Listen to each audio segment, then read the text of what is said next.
Hello, sleepyheads, and welcome back to our cozy corner of ancient tales. Tonight, as the stars twinkle softly outside your window, we journey to the frosty realms of Norse mythology. Our story is a thrilling one, filled with trickery and heroism, as we uncover the kidnapping of Idun. We'll learn how Loki's mischief leads to trouble for the gods, and how he ultimately saves them from a very wrinkly fate. Settle in now, as we prepare to drift into this enchanting legend. But just before we begin, if our stories help you drift off, please tap the like and subscribe buttons. In my channel, you can find Norse, Greek, and Egyptian mythology tales. Comment and tell me which myth you'd like to hear next.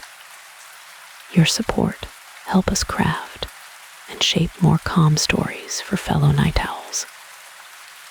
And now let your shoulders sink softly into the mattress and your mind drift into today's tale. Far above the mortal realms, nestled among the highest clouds, lay Asgard, a realm of shimmering gold and ancient stone. It was home to the Aesir. These were the gods mighty and wise. They were also eternally youthful. Their vigor, their strength, their ageless beauty, all depended on a precious treasure. This treasure belonged to Idun. Idun was a gentle goddess, her hair like spun gold. She was the keeper of the golden apples. These apples were not ordinary fruit. They glowed with an inner light. Each bite replenished the god's youth. Without them, the Aesir would wither. They would grow old, their power would fade. Idun guarded her apples carefully. She carried them in a basket, woven from starlight. Life in Asgard was often grand. Feasts were abundant. Victories were celebrated. Yet, even in such splendor, boredom could sometimes creep in, especially for some. One such god was Loki. Loki was a paradox. He was handsome, his eyes gleamed with intelligence, but a mischievous glint always sparkled within them. He was a master of words, his tongue sharp as any blade. He loved pranks, he loved trickery. Sometimes his schemes were harmless. A god's beard might suddenly turn blue. A mead horn might fill with water.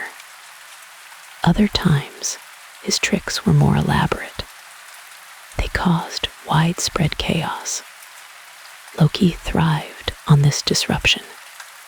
He found predictability dull. One day, the quiet hum of Asgard felt particularly stifling. Loki paced through the golden halls. He sighed deeply.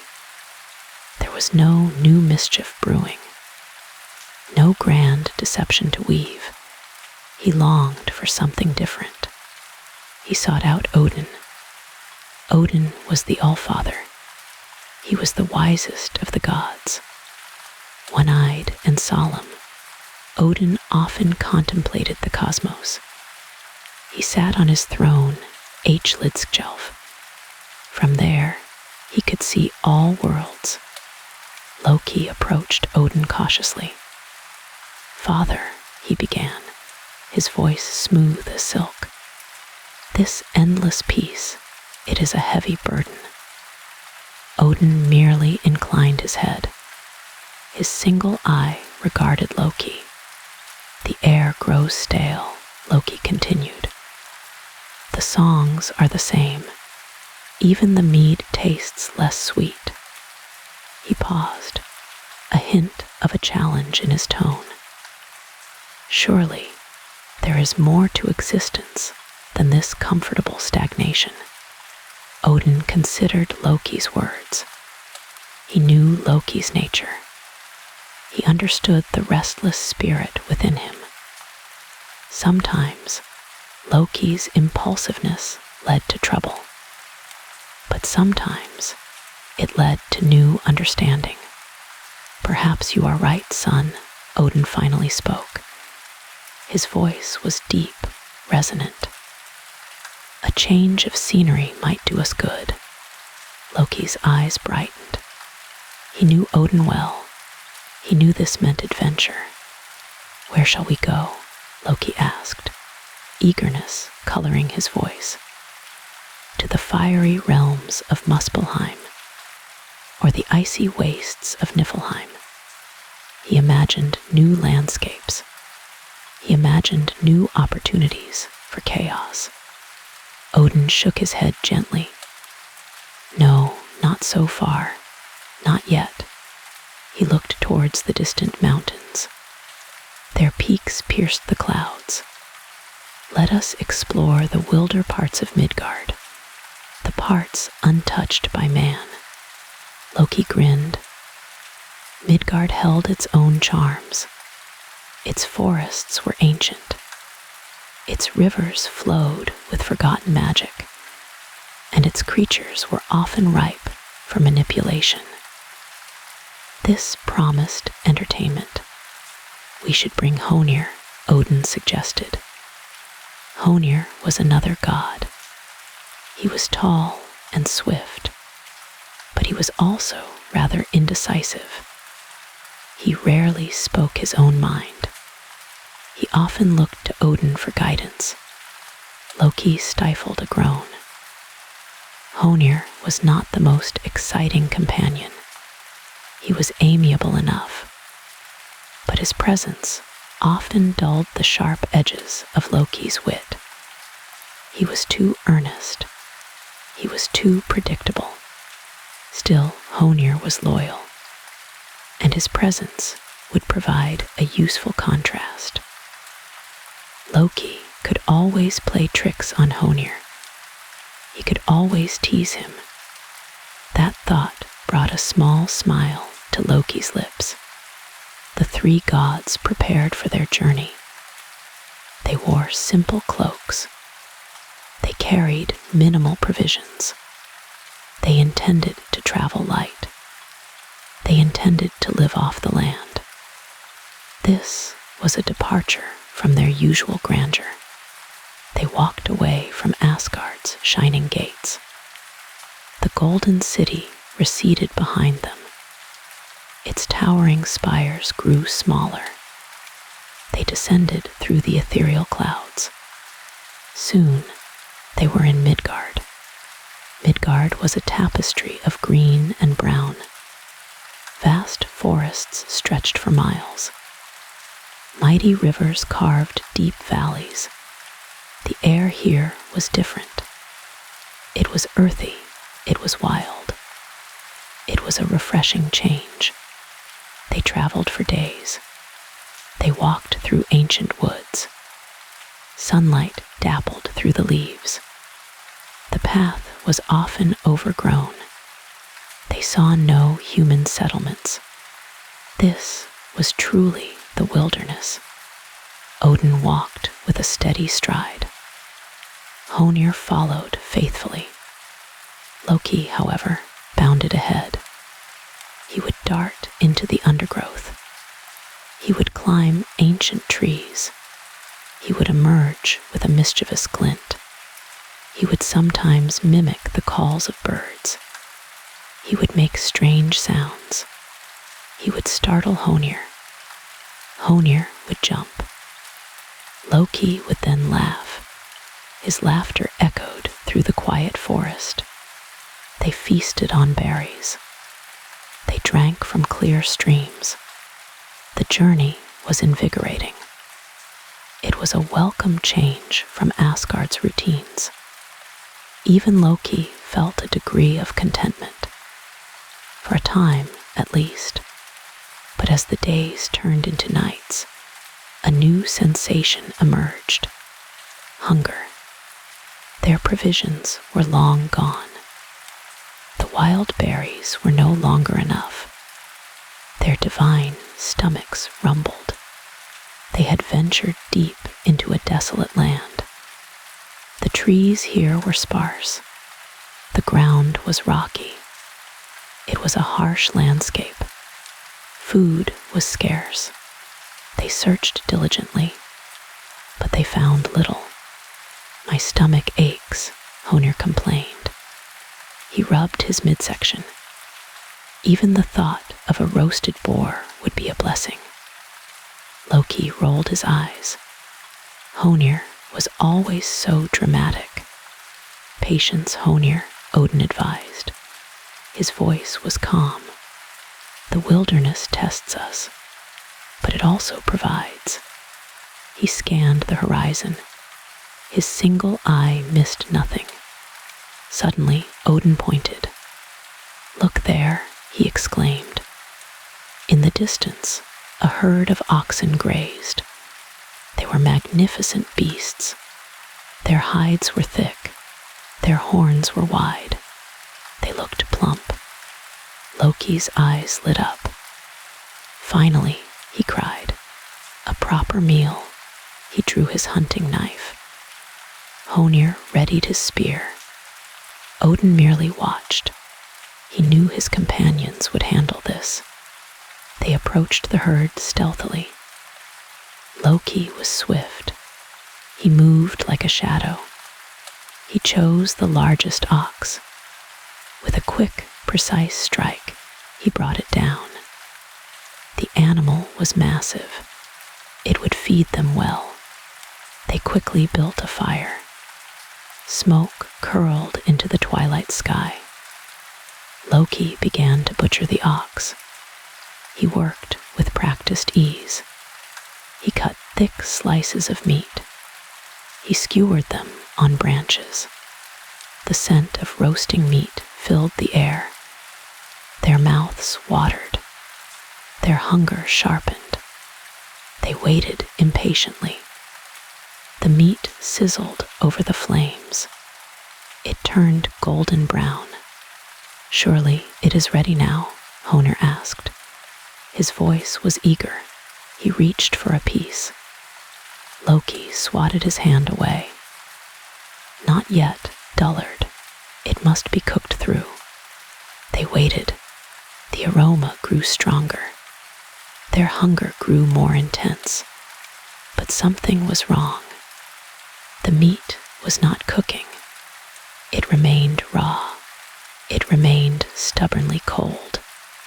Loki frowned. He poked the meat with a stick. It was baffling. The fire was hot. The meat was directly over the flames. Yet, it showed no signs of being cooked. He tried moving it closer. He tried turning it. Nothing worked. The meat simply refused to cook. It was as if an invisible force prevented it.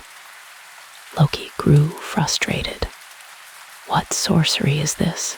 he muttered. He looked at Odin. Odin's expression was unreadable. Honir looked bewildered. He simply stared at the raw meat. A shadow fell over them. A deep voice boomed from above. "Perhaps," it said, "you need a little help." The voice was powerful. It resonated through the air. They looked up. Perched on a branch above them was a giant eagle. Its wingspan was immense. Its feathers were dark as night. Its eyes glowed with an ancient wisdom. This was no ordinary eagle. Its size was unnatural. Its gaze was piercing. It was clearly a magical creature, and it seemed to know about their predicament. "Who are you?" Loki demanded. He clutched his knife tighter. He was always wary of strangers, especially those with such power. The eagle ruffled its feathers. "I am Thiazi," it boomed. Its voice seemed to shake the very trees. and I know why your meat will not cook." Loki narrowed his eyes. "And why is that?" he challenged. He suspected a trick. This creature clearly had something to do with their plight. "Because," Thyese replied, "I have placed a spell upon it. It will not cook until I allow it." A hint of amusement was in its voice. It clearly enjoyed their discomfort. Loki scoffed. "And why would you do such a thing?" He hated being outwitted, especially by a bird, even a giant magical bird. "Because I am hungry too," Thyese stated simply, "and I desire a share of your meal." It looked down at the raw ox meat. Its eyes gleamed. Loki considered this. He was annoyed, but they were truly hungry. And this eagle clearly held the upper hand. He weighed his options. "Very well," Loki conceded. His voice was grudging. "You may have a share, but only a small one." He tried to sound firm. He tried to maintain some control. Thyese laughed. It was a harsh, raucous sound. "Small? Oh no, little god. I require a very large share." It spread its massive wings. A gust of wind swept through the clearing. "I will take what I deem fit," Thyese declared. "And then your meat will cook." It was a demand, not a request. There was no room for negotiation. Loki looked at Odin. Odin gave a slight nod. He seemed to agree. They were in a vulnerable position. It was best to comply. For now. "Agreed," Loki said, his voice tight with suppressed anger. He disliked being dictated to, especially by someone he considered inferior. Thyese descended from the branch. It landed with a heavy thump. The ground trembled slightly. It transformed. Its feathers rippled. Its form shifted. In the eagle's place stood a giant. He was immense. His eyes were cold. They held a predatory gleam. He was a creature of the wild. He was a formidable foe. He strode towards the ox meat. He looked at the raw carcass. A cruel smile touched his lips. He tore off a large portion. He devoured it in huge bites. He took another piece, then another. He ate half the ox. He ate more than half. He left only scraps. He left only bones. He left only a meager portion for the gods. Loki watched, his anger simmering. This was an insult. This was a deliberate act of dominance. He felt his blood boil. This giant had taken advantage of them. Thyese finally stopped eating. He wiped his mouth with the back of his hand. "There," he said, his voice smug. "Now your meal may cook." And indeed, the meat on the skewers began to sizzle. It turned a golden brown. The aroma became even more enticing. The spell was broken, but their meal was ruined. Loki's patience snapped. This was too much. This was a direct affront. He glared at Thyese. His cunning mind began to churn. He would not let this go unpunished. "You greedy, gluttonous wretch," Loki snarled. His voice was laced with venom. "You have taken too much. You have left us with nothing." Thyese merely laughed. It was a mocking sound. "And what will you do, little god?" he sneered. "Fight a giant." He gestured to his immense size. Loki's eyes flashed dangerously. He seized a sturdy branch. It was thick and heavy. He swung it with all his might. He aimed for Thyes's head. The blow landed. It struck Thyes squarely, but it did not hurt him. The giant merely grunted. The branch shattered into splinters. Loki's arm tingled from the impact. Thyes smiled grimly. He reached out a massive hand. He grabbed Loki. His grip was like a vice. He squeezed. Loki gasped. He struggled. Thyes lifted Loki high into the air. He soared upwards. He was an eagle once more. Loki was trapped in his talons. He was helpless. Odin and Honir watched in horror. They cried out. They tried to help, but it was too late. Thyes was too fast. He was too powerful. The giant eagle flew higher and higher. He carried Loki away. Loki screamed. His voice grew fainter. He was a tiny speck against the vast sky. Odin looked at Honir. His single eye was filled with concern. This was a dangerous situation. Loki was in grave peril, and it was all because of a single meal. The sun began to set. The sky turned crimson. Darkness crept over the land. The air grew cold. Only the crackling fire remained. It cast long, dancing shadows. Odin knew what he must do. He must rescue Loki. But first, he needed to understand this giant. He needed to understand his motives, and he needed a plan. He looked at the meager scraps of meat. They were now cooked, but they offered little comfort. This journey had taken an unexpected turn, a dangerous turn, and it was only the beginning. Here's the condensed version. Aiming for approximately 360 words removed, while maintaining the tone and key elements. The crisp mountain air bit at Loki's face. He shivered, pulling his cloak tighter. The roasted ox lay stubbornly uncooked, its faint aroma teasing them. Frustration simmered within him, and Odin and Honir looked equally perplexed by their growing hunger. Suddenly, a vast, silent shadow fell. A massive eagle, wings outstretched, blotted out the sun. Its dark feathers shimmered, and its eyes, like molten gold, held an ancient, knowing gleam.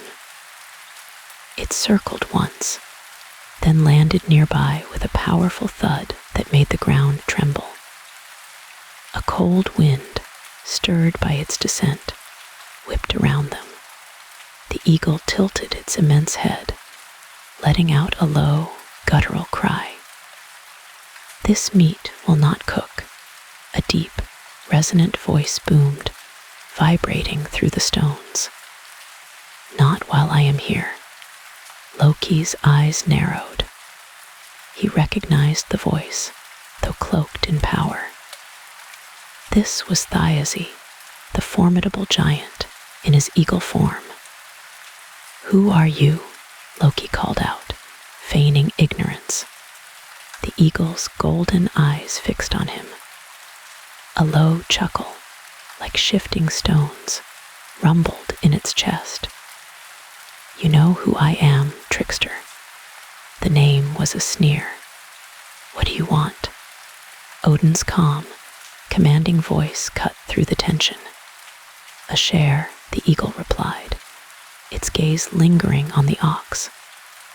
"A share of your feast, and then, perhaps, your meal will cook."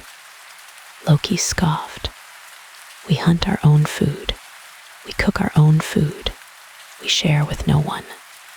The eagle chuckled. Foolish mortal, do you truly believe you can defy me? Its wings stirred, creating a powerful gust. We are not mortals, Honir said, his voice surprisingly firm. We are gods. The eagle's harsh, mocking laughter filled the air. Gods, you struggle to cook a simple ox. What kind of gods are you? Loki's temper ignited. He grabbed a long wooden pole. You want food? Take this. He swung, aiming for the eagle's head. The eagle, impossibly swift, dodged. The pole struck its powerful wing, not feathers, but bone. There was a sickening crack. The eagle shrieked in pain and rage. But then the pole stuck fast, adhering to the wing. Loki, still holding the other end, was yanked forward. The eagle, in its agony, took flight, soaring upwards. Loki, clinging to the pole, was dragged along, dangling helplessly hundreds of feet above the jagged peaks. The wind howled in his ears. He saw Odin and Honir, tiny figures below, their faces etched with shock. The eagle shrieked again, flying erratically, swooping and diving to dislodge him. Loki held on for dear life, his arms aching, the cold seeping into his bones. Let me go, Loki gasped, his voice thin. You struck me, trickster. You dared to strike Thiazi, the eagle growled. It was an accident, Loki protested. A costly accident then, the eagle retorted, soaring higher. Loki's lungs burned, his vision blurred. He knew he couldn't hold on much longer. What do you want? Loki gasped, desperation in his voice. The eagle paused. You want to be freed. There is a price. Loki swallowed hard. Name it. Idun, the eagle said, and her apples. Loki's blood ran cold. Idun, the goddess of youth. Her golden apples, source of the gods' immortality. No, never, I cannot. The eagle's golden eyes, cold and implacable, fixed on him. Then you will stay here, trickster. You will hang from my wing until you freeze or fall. It began to fly again, swooping close to jagged peaks. Loki swung wildly, his head slamming against a rock. Think of it, Loki, the eagle continued, its voice a low murmur. Your bones scattered on the rocks. Loki's mind raced. He was trapped. There was no escape, only a terrible choice. He thought of the gods, their strength fading without the apples. He thought of his own survival. How he rasped. The eagle chuckled. That is your problem, trickster. You are known for your cunning. Use it. Each near miss was a fresh terror. Loki was bruised, battered, and utterly exhausted. I agree, Loki finally choked out, the words like ash. Speak it clearly, trickster, Thiazi commanded. I agree, Loki repeated, his voice barely a whisper. I will bring Idun and her apples to you. Good, the eagle said, triumph in its voice. It began to descend. You will lure her out of Asgard. Tell her you have found a new kind of apple, sweeter, more potent than her own. Tell her you must compare them. Loki listened.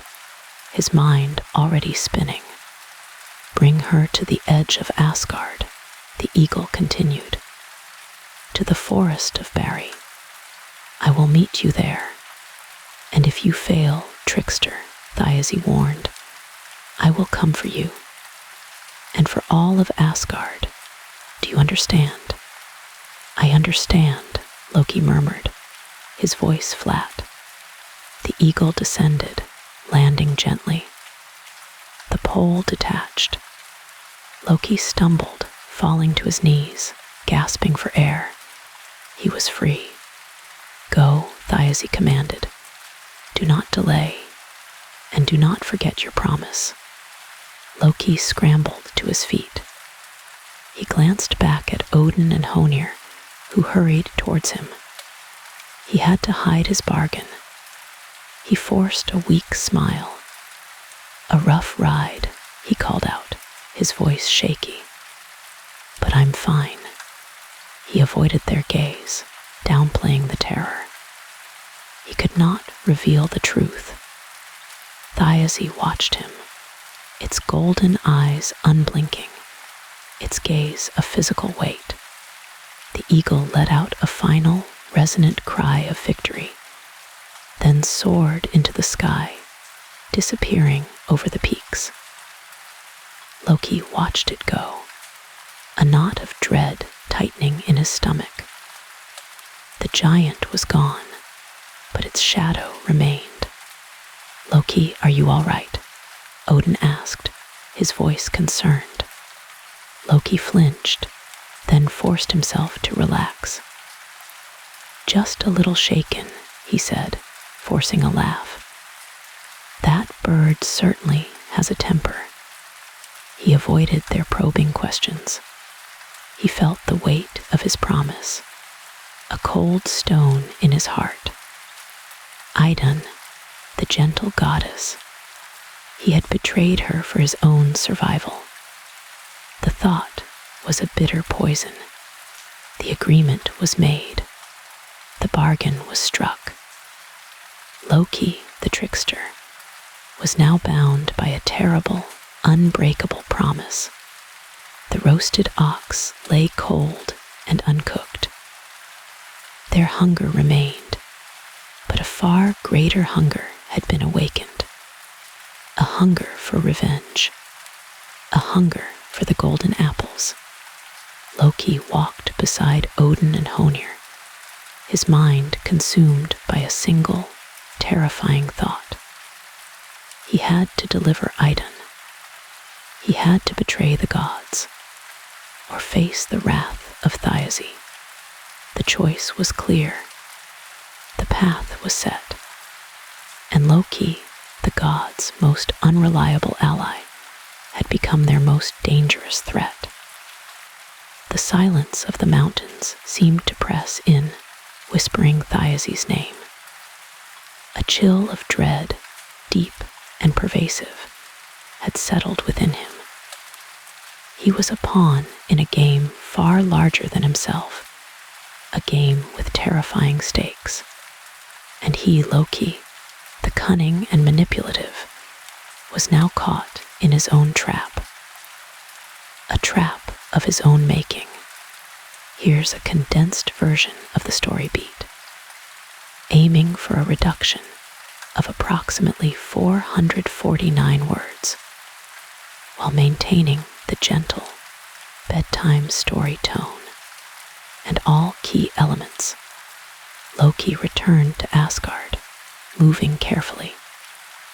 His face was placid, betraying no hint of his recent adventure. He walked through the golden halls, sunlight streaming through high windows, seeking Idun in her vibrant garden.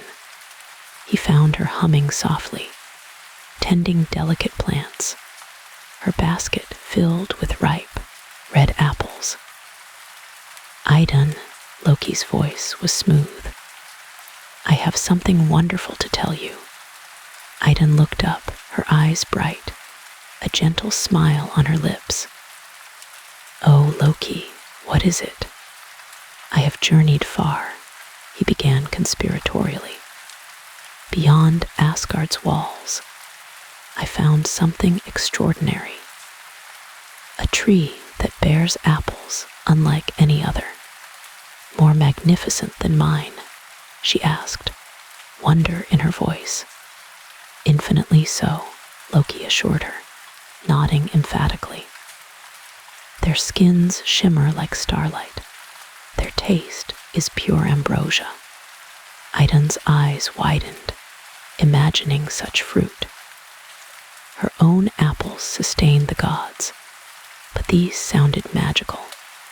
But there's a problem, Loki sighed, shaking his head. They are quite fragile, you see. They bruise easily, even shatter. That is unusual, Idun mused, frowning. Indeed, Loki confirmed, stepping closer. And they require your touch. Only your special touch, your unique affinity for growth. They say you can make anything flourish. Idun blushed faintly. You must come with me, Loki urged persuasively. Just beyond the Bifrost's edge, to gather these wondrous fruits. His eyes held a flicker of triumph. Idun hesitated. But my apples, she began, gesturing to her basket. The gods rely on them. Just a brief journey, Loki insisted, waving a dismissive hand. We will return swiftly. Think of the glory, new sustenance for Asgard. Idun's resolve wavered. She imagined the new apple's iridescent glow and agreed. Loki's grin widened, a subtle, cruel twist. Excellent, he declared, turning towards the path. Idun, trusting him implicitly, picked up her basket and followed him out of the garden. They walked through Asgard, past bustling markets, their departure seeming ordinary. At the Bifrost, Heimdall stood guard. Greetings, Heimdall, Loki said smoothly. We are venturing out briefly. Heimdall's eyes narrowed, sensing a quiet disquiet, but Loki's words were cloaked in normalcy. Be swift, then, Heimdall cautioned. The realms outside are unpredictable. We shall, Loki promised, leading Idun onto the bridge. The Bifrost hummed beneath their feet. Idun felt a thrill of adventure. Loki pointed to a small, unremarkable grove just beyond the bridge. There, he announced, that is where they grow. I do not see them, she said, squinting. They are well hidden, Loki explained, lowering his voice. You must step off the bridge, into the grove itself. Only then will they reveal themselves. Idun stepped off the Bifrost. The air here was cooler, smelling of damp soil. She searched for the glowing fruit. Suddenly, a vast, menacing shadow fell. The air grew cold. A colossal figure stood there, eyes glowing malevolently. It was Thiazi, holding a massive net. Idun gasped, trying to flee, but it was too late. The net descended, enveloping her. Loki, she cried out, terrified. Loki stood on the Bifrost, watching impassively, a cruel smile touching his lips. Farewell, Idun, he said, his voice cold. Enjoy your new home. Thiazi laughed, a harsh, grating sound, and hoisted the net, disappearing into the shadows with Idun trapped inside. Loki watched him go, then turned and walked back onto the Bifrost, whistling a tuneless melody. Heimdall looked at Loki strangely. Where is Idun? he asked sharply. Oh, she decided to stay, Loki lied, shrugging casually. She found some rare herbs. She will be back soon. Heimdall's gaze lingered. He sensed the lie, but Loki's words were plausible. He let Loki pass, a seed of doubt remaining. Loki re-entered Asgard, resuming his usual activities. Days turned into weeks. Idun did not return.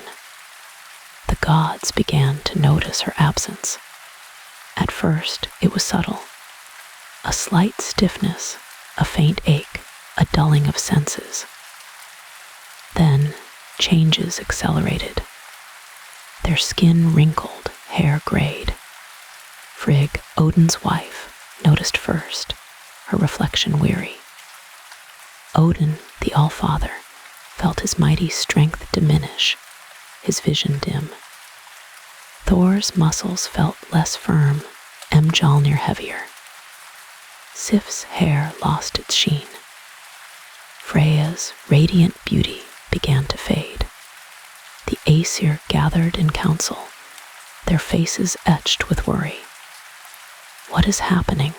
Tyr demanded. We are aging. It is unnatural, Heimdall stated gravely. Where is Idun? Frigg asked, filled with concern. Odin stroked his beard. Yes, he rumbled. It began with her absence. Her apples sustain our youth. Without them, Thor finished grimly. We are vulnerable. Panic spread. The once invincible gods faced their mortality. Loki, Odin thundered, shaking the hall. He was the last to see her. Heimdall reported Loki's herb story. Loki stood quietly, feigning ignorance. Where is she, Loki? Odin demanded, his single eye blazing. Loki feigned surprise. Idun, I told you she went gathering. She will return soon, I am sure. Do not lie to me, son. Odin roared, his anger filling the hall. I sense your deceit. Loki's composure wavered. He swallowed hard. Very well, he conceded. I can explain. He began his tale, twisting the truth, portraying himself as a victim, blaming Thyese. Thyese seized her, Loki claimed, feigning distress.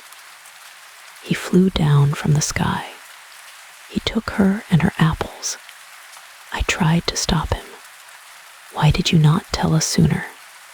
Frigg asked, anguished. Loki wrung his hands. I was afraid, he confessed, looking downcast, afraid of your anger, afraid you would blame me. Odin's gaze pierced him. You led her there, Odin stated coldly. You collaborated with Thyese, did you not? Loki flinched, looking away. He knew he was trapped, his lies unraveled. Speak the truth, Loki, Thor growled, his hand clenching. Loki sighed. He confessed his part in the plot, admitting his deception, and explained Thyase's demands. His freedom for Idun. The hall fell silent. You traded Idun, Freya whispered, horrified. You betrayed us all. Tyr roared, lunging forward. Odin raised a hand. Enough, he commanded. Loki, Odin's voice was low with disappointment. Your treachery knows no bounds. You have endangered all of Asgard. You must retrieve her. Loki looked up sharply. Me, but Thyese is powerful. You put her there, Odin stated. No room for argument. You will bring her back. If you fail, Odin warned, chillingly calm, you will face the deepest dungeons. And the wrath of every god, Thor added. Loki shivered. Very well, he agreed, bowing his head. I will bring Idun back. He knew it would be dangerous, but he had no choice. The gods watched him. Their aging continued, their faces lined with worry. Their fate rested on Loki's cunning. The golden halls seemed dimmer. A pall of anxiety hung heavy. The once immortal gods felt the chill of mortality, their strength waning, their dreams haunted by wrinkles. They craved Idun's apples, yearning for lost youth. Loki left the hall, walking with purpose. He had created this mess, he had to fix it. He began to formulate a plan. It would require stealth, cunning, and all his trickery. He had to succeed, for Asgard's sake, for his own sake. The fate of the gods rested on him, the trickster god. The golden apples, their absence was a chilling void. Each passing day, the gods felt it more profoundly. Their skin, once vibrant, now sagged. Their movements, once fluid, now stiffened. A pervasive weariness clung to them like a damp shroud. Zeus, the mighty king, felt his muscles ache. His thunderous voice, usually so strong, now cracked. Hera, his regal queen, saw wrinkles deepen around her eyes. Her once lustrous hair began to dull. The youthful glow, once their birthright, was fading. They gathered in the great hall of Valhalla. The air, usually alive with laughter, was heavy. A somber silence settled over them. Fear, a cold serpent, coiled in their hearts. They looked at each other, seeing their own decline reflected. Odin, the All-Father, stroked his long beard. His single eye, usually piercing, seemed clouded. He felt the wisdom within him dimming.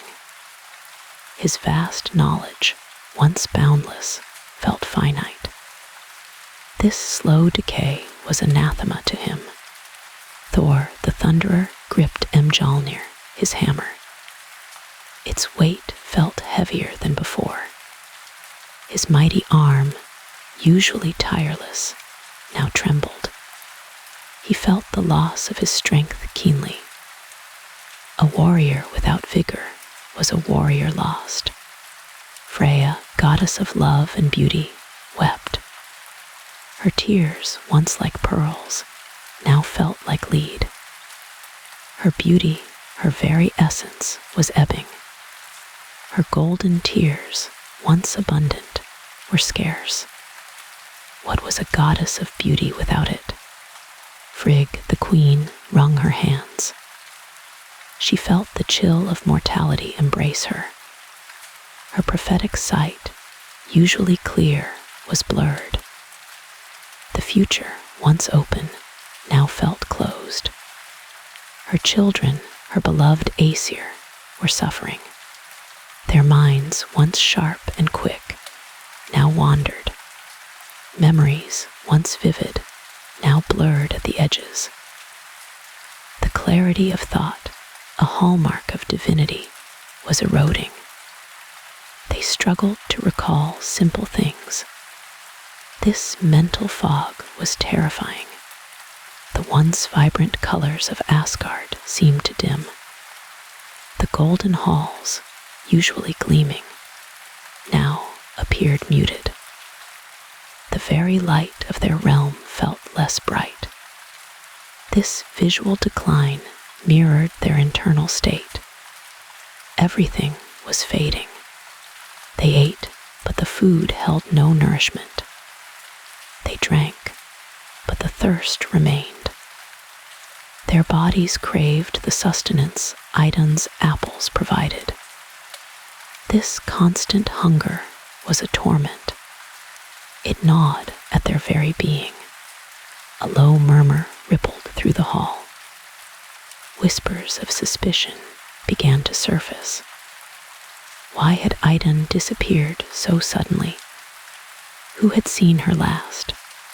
The questions hung in the air, unanswered. A dark cloud of doubt descended. Loki, the trickster, sat apart. He picked at his nails, feigning disinterest. His usual mischievous sparkle was gone.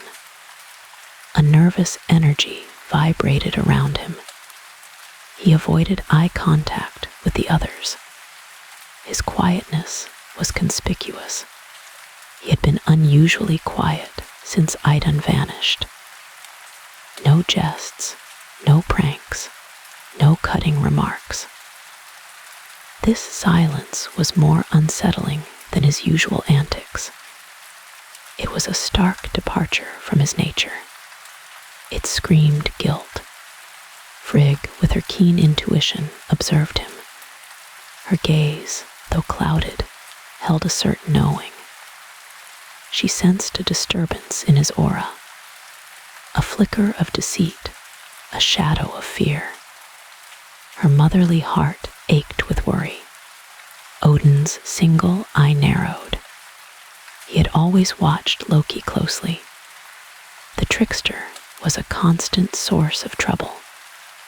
But this time, the stakes were different. This time, their very existence was at risk. He felt a cold dread. Thor, ever direct, spoke first. Loki, his voice boomed. Why are you so quiet? His brow furrowed in suspicion. You usually fill this hall with noise. He gripped Mjolnir tighter. His patience was wearing thin. Loki flinched, startled. He looked up, a forced smile on his lips. Quiet, brother, he croaked, just contemplating the nature of silence. His voice was too high, too strained. It lacked its usual smooth charm. Hera scoffed, her voice raspy. Contemplating or concealing, her eyes, though dim, held a sharp glint. There is a difference, Loki. Her words cut through the silence. They struck a nerve. The other gods began to stir. Their gazes, once fearful, now turned accusatory. They focused their collective attention on him. The weight of their scrutiny was immense. Loki visibly wilted under it. Where were you, Loki? Asked Freya, her voice trembling, when Idun disappeared. Her beauty was fading, but her pain was acute. Did you see her leave Asgard? Her plea was heartfelt. Loki shifted uncomfortably. He ran a hand through his dark hair. I was out, he mumbled. His eyes darted around the hall. He avoided meeting any gaze directly. His evasiveness was obvious. Out where? Odin's voice was low, dangerous. It resonated with ancient power. Be specific, Loki. His patience was wearing thinner than Thor's. He knew Loki too well. Loki's face paled.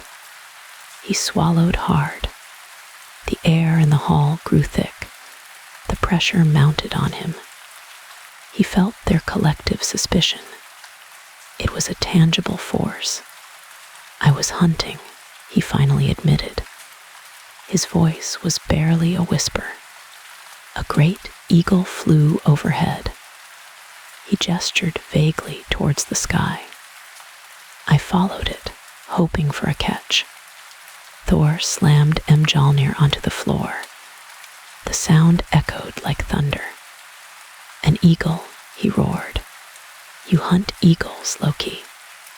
Since when? His disbelief was palpable.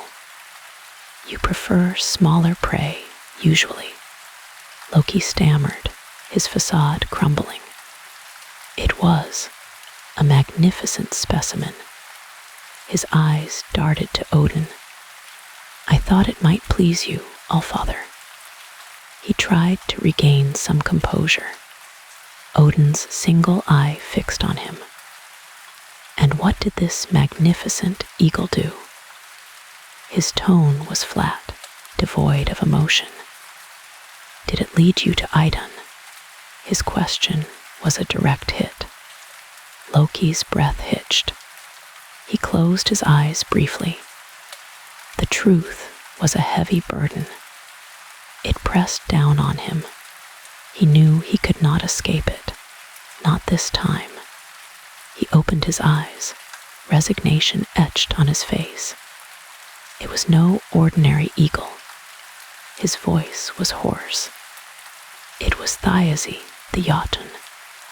The name hung in the air, a dark omen. A gasp rippled through the hall. Thiazi, a giant of immense power, a known enemy of Asgard. His name brought chills. This was far worse than they imagined. Thiazi, Frigg whispered, her hand flying to her mouth. But why? Her mind raced, putting pieces together. Why would he be here? The dread deepened. Loki hung his head. He demanded Idun.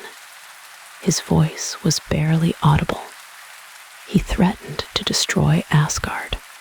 He looked up, his eyes pleading. He forced me. Thor took a step forward, his face contorted with rage. Forced you, he bellowed. You, Loki, forced to do anything. His disbelief turned to fury. You are the master of deceit. Hera rose from her throne, her body trembling. You betrayed us, Loki. Her voice was sharp, cutting.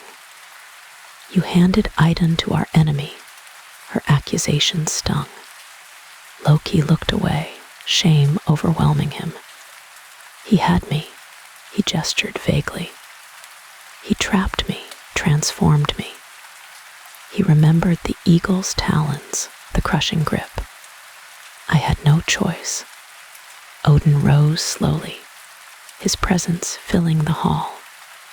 His voice, though quiet, was imbued with immense power. You always have a choice, Loki. His gaze was unyielding. And you chose poorly.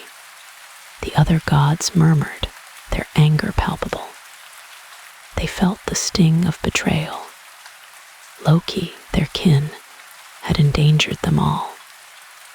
The weight of his actions was immense. Their fear turned to righteous fury. You must rectify this, Loki, Odin declared. His voice resonated with authority. You must bring Idun back. His command was absolute. There was no room for argument. Loki's head snapped up. Me, he stammered. But how? His mind raced, seeking an escape. He is a giant, Allfather. He tried to appeal to reason. You got us into this mess, Thor growled. You will get us out. He gripped Mjolnir, ready for action. Or face the consequences. His threat was clear. Freya stepped forward, her eyes blazing. If Idun does not return, she said, her voice chillingly calm, your life will be forfeit. Her words, though soft, held immense power. Frigg nodded, her eyes filled with sorrow. You know the ancient laws, Loki. Her voice was heavy. Betrayal of this magnitude carries a dire penalty. Her heart ached for him. Loki's eyes widened in fear. Death, the ultimate consequence. He had always prided himself on his cunning. But now, his trickery had led him to this precipice. He was trapped. "You have one chance, Loki," Odin stated. His voice left no room for doubt. "Bring Idun and her apples back." His words were a life raft, but a precarious one. "Or," Hera added, her voice cold, "you will wish you had never been born." Her threat was a chilling promise. She would ensure his suffering. Loki looked around the hall. The faces of his kin, once filled with concern, were now hardened. Their fear had turned to resolve. They meant every word. He was truly alone. His mind raced, desperately searching for a solution. Thyese was powerful, his fortress formidable. How could he, a mere trickster, succeed where even the gods hesitated? He felt a cold knot of despair, but the alternative was unthinkable. Death, or worse, the wrath of the Aesir. He shivered at the thought. He had to try. He had no other choice. His life depended on it. "I will go," he said, his voice barely a whisper. Resignation settled over him. "I will bring her back." The words felt heavy, like stones in his mouth. Odin nodded, his gaze unwavering. "Go, Loki." His voice was a final decree. "And do not fail us." His words were a heavy burden. They sealed Loki's fate. The hall remained silent as Loki turned to leave. He felt the weight of their expectations, the burden of their fading strength, the chilling knowledge of his impending doom. He was truly alone in this. He walked out of the hall, his shoulders slumped. The once bright halls of Asgard seemed dim. The air, once vibrant, now felt oppressive. He was a prisoner of his own making. The weight of his task settled upon him. He had to confront a powerful Jotun. He had to retrieve the very essence of their youth, and he had to do it alone. He looked up at the darkening sky. The stars, usually shining brightly, seemed distant. A cold wind swept through Asgard. It mirrored the chill in his heart. His mind began to scheme. He was Loki, the trickster. He had gotten himself into this mess. Perhaps, just perhaps, he could trick his way out of it. It was his only hope. He thought of Thyese, the eagle. He remembered the fierce grip, the powerful wings. He would need a plan, a clever one that would outwit even a giant. He thought of Idun, the innocent goddess. He had been instrumental in her capture. He felt a pang of guilt. He had to make this right, for her and for himself. The fate of Asgard, the very lives of the gods, rested on his shoulders. A heavy burden for a trickster, but he had no choice. He had to succeed or perish. The falcon soared, a dark silhouette against the vast, pale sky. Loki, cloaked in Freya's feathers, felt the wind rush past his transformed body. It hummed a quiet song, a lullaby of the heights. Below, the world stretched out, a tapestry of greens and blues. Mountains rose like sleeping giants, their peaks dusted with snow. Forests whispered secrets, ancient and deep. He flew for what felt like an eternity. The sun dipped low, painting the clouds in hues of orange and violet. Then it vanished, leaving behind a twilight glow. Stars began to prick the darkening canvas above. Loki felt a pang of unease. His journey was long, and the destination, Jotunheim, was a land of frost and giants. It was not a place for the faint of heart, but Idun needed him. That thought fueled his wings, gave them strength. He remembered her bright smile, her gentle laughter. Her apples, the golden, life-giving fruit, were essential. Without them, the gods would wither, their youth fading like a forgotten dream. He had to bring her back, no matter the peril. The air grew colder as he ventured northward. The landscape transformed, becoming stark and rugged. Jagged peaks scraped the sky. Valleys lay cloaked in shadows, mysterious and forbidding. He saw no signs of life, only the raw, untamed power of the earth. This was Jotunheim, the realm of the frost giants. It was a place of immense, silent power. He flew lower, scanning the terrain. His keen falcon eyes missed nothing. He searched for any sign of Thyes's stronghold, Thrymheimr. Stories described it as a fortress built into the very rock of the mountains. It was a place of immense strength, almost impregnable. He knew it would not be easy to find, nor to approach. Then in the distance he saw it. A colossal peak, taller than any other, pierced the clouds. It looked like a titan's tooth, sharp and unyielding. High on its slopes, almost merging with the rock, was a dark mass.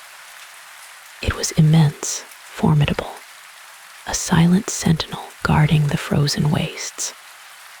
Thrymheimr. Loki circled higher, gaining altitude. He wanted to observe, to understand its defenses. The stronghold seemed to be carved from the mountain itself. Its walls were of dark, rough-hewn stone, blending seamlessly with the granite. Towers, like extensions of the cliff face, rose at strategic points. They were silent, unmoving, yet he sensed their vigilance. No lights gleamed from within. No smoke rose from its chimneys. The fortress appeared dormant, sleeping. But Loki knew better. Thyes was a cunning giant, a master of deception. He would not leave his prize unguarded. He would have traps, watchers, and unseen defenses.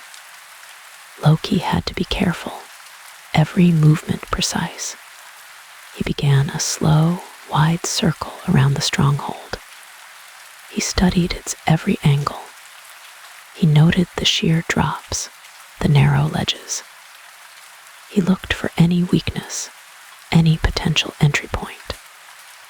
The main gate, if there was one, was hidden from his aerial view. It was likely on the side facing the valley, protected by the mountain's embrace. As he observed, the first faint light of dawn began to touch the eastern sky. It painted the peaks in soft, ethereal hues. The fortress, however, remained a silhouette, dark and unyielding. Loki decided to find a perch, a high point from which to continue his observations. He needed to think, to strategize. He spotted a jagged spire, a little lower than Thrymheimr, but still offering a commanding view. He glided towards it, his powerful wings beating silently. He landed gently on the cold, rough stone. His talons gripped firm. He tucked his head beneath his wing for a moment, gathering his thoughts. He was a falcon now, swift and silent. He possessed an unparalleled view. This transformation was a boon, a gift from Freyja. But it also limited him. He could not speak as a man. He could not directly confront Thiazi. He needed to be clever, to use his wits. Hours passed. The sun rose higher, casting long shadows across the icy landscape. Loki remained still, a watchful statue of feathers and sharp eyes. He saw nothing move within the fortress. No giant emerged. No guard patrolled the walls. It was eerily quiet. This silence was unnerving. It felt like a trap, a lure. Thiazi was known for his patience. He could wait for days, even weeks, for his prey to make a mistake. Loki knew he could not afford to be impatient. His life and Idun's depended on his caution. He began to feel a strange sensation, a faint warmth, a gentle glow. It emanated from within the fortress. It was subtle, almost imperceptible. But Loki's instincts, sharpened by his falcon form, recognized it. It was the radiant energy of Idun's apples. They pulsed with life, even from a distance. This meant Idun was there. She was alive. A wave of relief washed over him, quickly followed by renewed determination. He had found her. Now he had to get to her. He needed a plan, a way to penetrate the silent, stony walls of Thrymheimr. He considered his options. Flying indirectly seemed suicidal. The fortress was undoubtedly protected by ancient magic, by the sharp eyes of giants. He couldn't risk being seen, not yet. He needed stealth. He needed an opening. He noticed a small, almost invisible crevice near the base of one of the towers. It looked too small for even a giant to notice. Perhaps it was a natural fissure or a forgotten drain. It was a long shot, but it was a possibility. He decided to investigate it more closely. He launched himself from his perch, soaring silently towards the fortress. He approached the crevice with extreme caution. He flew low, hugging the rock face. The wind whistled around him, a mournful sound. He was a shadow, a whisper in the vastness. As he drew closer, he saw it more clearly. The crevice was indeed small, barely wide enough for a falcon to squeeze through.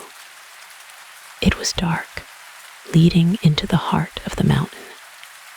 It was a gamble, but sometimes the riskiest path was the only path. He hovered for a moment, gathering his courage. He took a deep, silent breath. Then, with a quick, decisive movement, he squeezed himself into the narrow opening. The rough stones scraped against his feathers. He felt the cold, damp air of the mountain engulf him. He was inside. The darkness was absolute, thick and heavy. He could see nothing. He relied on his other senses. He felt the cold, smooth rock beneath his talons. He heard the faint drip of water somewhere in the distance. The air was still, ancient, undisturbed. He began to move forward slowly, cautiously. He felt his way along the narrow passage. It twisted and turned, a labyrinth of stone. He relied on his instincts, his sharp senses, to guide him. He was a creature of the dark now, a silent hunter in the depths. He flew a short distance, then landed, listening. He heard nothing. No footsteps, no voices, no sounds of giant life. It was as if the mountain had swallowed them whole. The silence was profound, almost deafening. It pressed in on him, heavy and oppressive. He continued his journey through the dark passages. He didn't know where he was going. He just followed the faint, almost imperceptible warmth of Idun's apples. It was a beacon in the darkness, a guiding light. He trusted it implicitly. After what felt like an eternity, he saw a faint glimmer of light ahead. It was a soft, golden glow. It pulsed gently, like a heartbeat. He knew it was the apples. He felt a surge of hope, a renewed sense of purpose. He was close. He moved towards the light, his heart beating a little faster. The passage opened into a larger chamber. It was dimly lit, not by torches, but by the ethereal glow of hundreds of golden apples. They were stacked in baskets, piled high on shelves. Their light filled the room with a soft, otherworldly radiance. And there she was, Idun. She sat on a low stone bench, her head bowed. Her normally vibrant hair was dull, her face pale. She wore a simple gown, soiled and torn. Her hands were clasped in her lap, trembling slightly. She looked small, lost, and utterly heartbroken. Loki's heart ached at the sight. She was a shadow of her former self. The life, the joy, had been drained from her. He felt a surge of anger towards Thyese. He had stolen her, imprisoned her, and robbed her of her spirit. Loki vowed to make him pay. He landed silently on a high ledge, observing her. He wanted to approach her, to comfort her. But he couldn't. He was a falcon. He couldn't speak. He couldn't explain. He had to be patient. He had to wait for the right moment. Idun stirred. She lifted her head, her eyes vacant. She looked around the chamber, her gaze lingering on the apples. She reached out a trembling hand, touching one of the golden fruits. But she didn't pick it up. She didn't eat it. The magic, the life, had gone out of her. A tear traced a path down her cheek. She whispered something, a soft, mournful sound. Loki couldn't understand her words, but he understood her pain. It echoed in the quiet chamber, a palpable presence. He felt a deep sense of helplessness. He watched her for a long time. She remained still, a statue of sorrow. The apples glowed around her, a silent testament to her loss. Loki's mind raced. He needed a plan. He needed to get her out of here, out of this giant's prison. He noticed a small, high window, almost imperceptible. It was barred, but the bars looked old, rusted. Perhaps they could be bent or broken. It was a slim chance, but it was a chance. He would have to try. He also noticed something else. A large wooden chest in the corner of the room. It was ornate, with heavy iron clasps. It looked like a giant's treasure chest. Loki wondered what it contained. Perhaps something useful, something that could aid in their escape. He decided to wait. He would observe Thyase's movements. He would learn his patterns, his habits. He would find the perfect moment to act. He would not rush. He would not make a mistake. Idun's life depended on it. He remained on his perch, a silent guardian. The hours passed slowly. The light from the apples remained constant, a soft, unwavering glow. Idun eventually drifted off to sleep, her head resting against the cold stone wall. Her breathing was shallow, uneven. Loki watched over her, his fierce falcon eyes never leaving her. He felt a strange mix of emotions: determination, anger, a deep protectiveness. He would not fail. He would bring her home. He would restore her light, her laughter. He began to formulate his plan. First, he needed to get rid of the giant, Thiazi. He needed to lure him away, to create a diversion. Then, he would approach Idun. He would transform back into his true form, if only for a moment. He would explain everything. He would assure her of her safety. Then they would escape through the window. He would use his strength, his magic, to bend the bars. He would carry her if necessary. He would fly them back to Asgard, back to safety. It was a perilous plan, fraught with danger. But it was their only hope. He looked at Idun again, her small, vulnerable form. He felt a fierce resolve harden within him. He was Loki, the trickster god. He was cunning, resourceful, and unpredictable. He had faced impossible odds before. He would face them again. He would rescue Idun. He would restore her apples, and with them, the youth of the gods. He would prove his loyalty, his worth. He would make things right. He would bring light back to Asgard and joy back to Idun's heart. The first rays of a new day began to filter through the small, high window. They touched Idun's face, painting her in a soft, ethereal glow. She looked like a sleeping angel, fragile and precious. Loki felt a renewed sense of urgency. The time for action was drawing near. He would be ready. He would be swift. He would be silent. He would be the unseen hand that turned the tide. He would be Idun's salvation. He would be Loki, the trickster, the hero. The cavern air still hummed faintly. Loki felt the tremor of his own haste.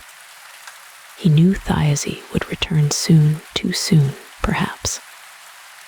Idun, still bewildered, looked up at him. Her eyes held a soft, questioning light. "We must go," Loki whispered. His voice was low, urgent. "Now, before he returns." Idun nodded slowly. She seemed to understand the danger. But escape from this immense hall, how?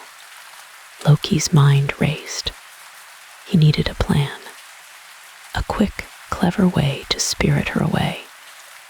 He looked at Idun, then at his own hands. A thought, nimble as a squirrel, darted through his mind. A transformation. A small, easily hidden form. "Hold still, Idun," he murmured. His fingers began to glow faintly. A soft, green light pulsed around them.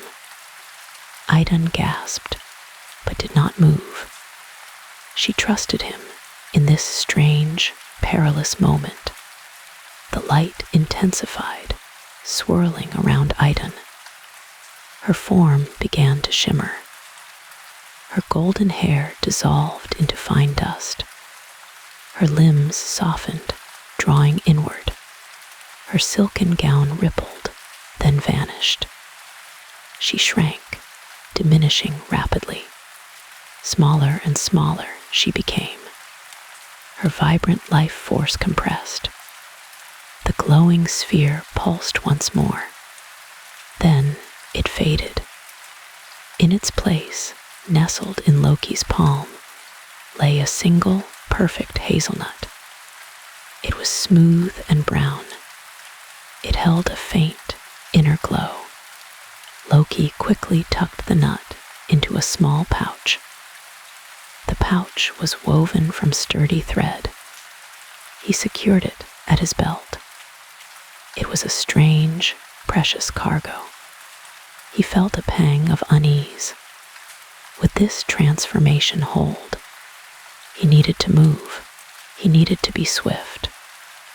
Loki turned, his eyes scanning the cavern. The entrance yawned before him. It was a dark, inviting maw. He moved with sudden speed. His footsteps were light. They made barely a sound. He darted through the cavern. The giant's treasures glittered. Gold and jewels lay scattered. They gleamed in the dim light. Loki paid them no mind. His focus was solely on escape. The air grew colder. He was nearing the outside. A faint breeze brushed his face. He was almost there. He burst forth from the cavern mouth. The sky above was a vast, bruised canvas. Storm clouds gathered in the distance. They promised a tempest. Loki paused for breath. He took a deep, shuddering inhale. He looked back at Thrymheimr. The mountain loomed, ominous and silent. It seemed to watch him. He felt a prickle of fear. He needed to fly. He needed to be faster. He stretched out his arms. His body began to shift. Feathers sprouted from his skin. His bones lightened. His vision sharpened. He became a falcon. His new form was sleek. It was powerful. His wings beat the air. They sliced through the wind. He rose quickly into the sky. The mountain shrank below him. He flew eastward. He flew towards Asgard.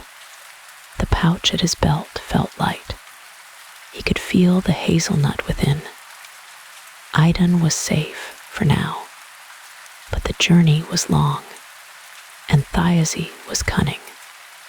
Loki knew he would discover her absence. Soon, the air grew turbulent. The storm clouds drew nearer. Rain began to fall. It was a cold, driving rain. It plastered his feathers. He pushed harder. He needed to outpace the storm. Below him, the land stretched out. It was a patchwork of forests. Dark, ancient trees stood sentinel. Rivers snaked through valleys. They glittered like silver ribbons.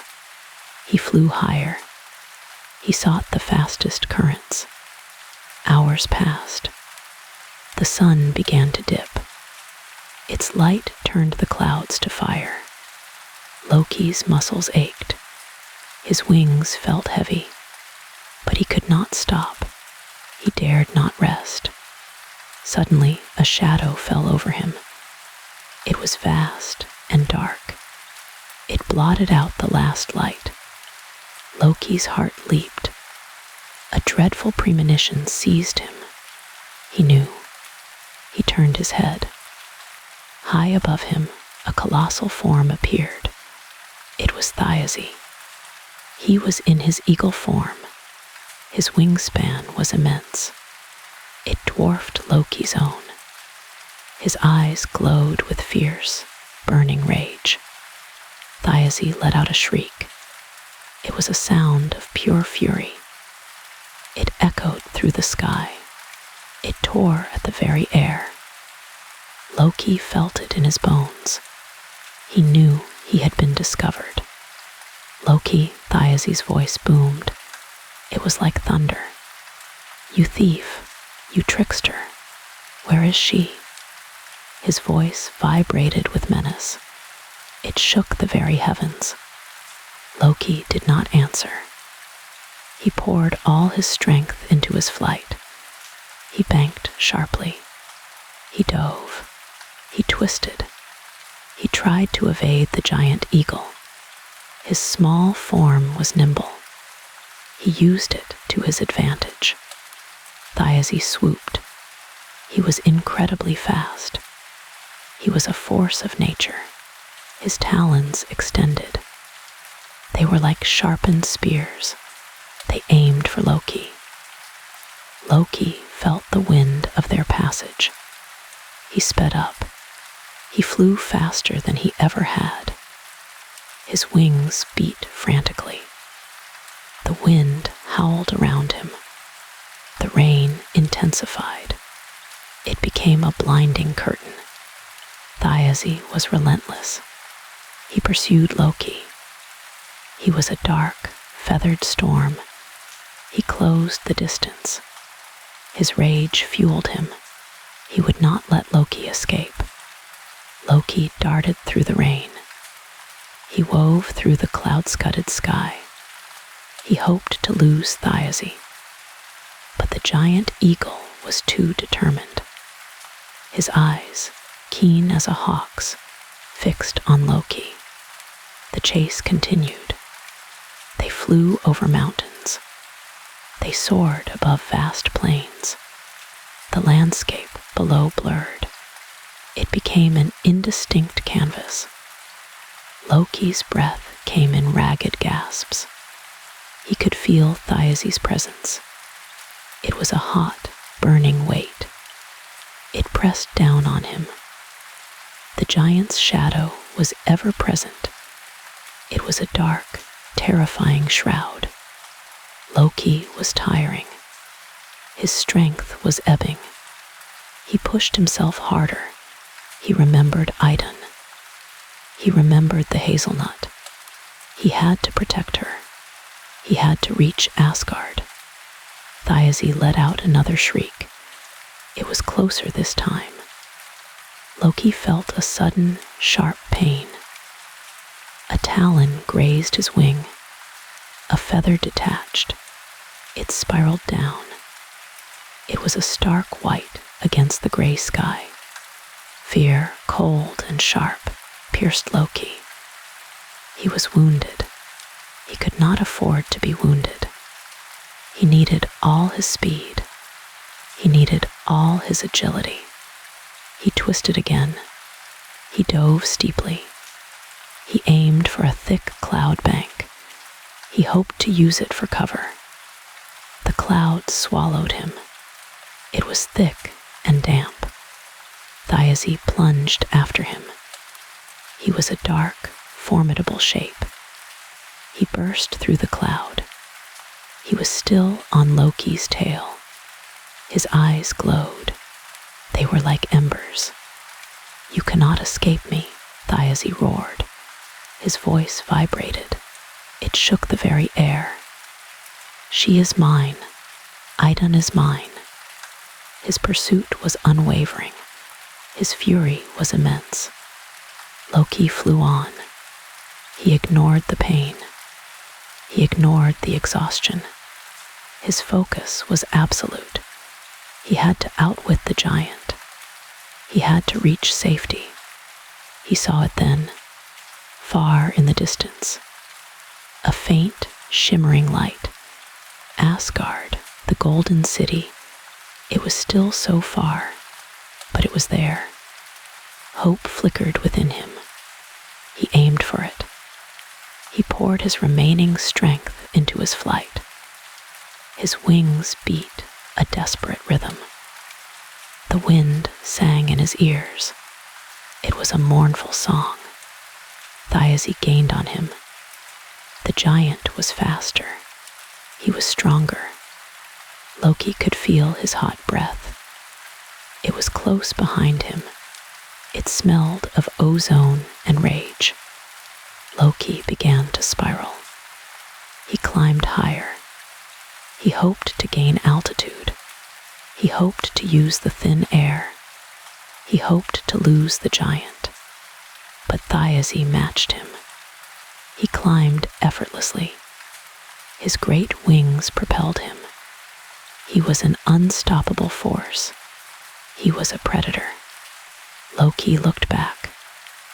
Thyese was almost upon him. His talons were extended.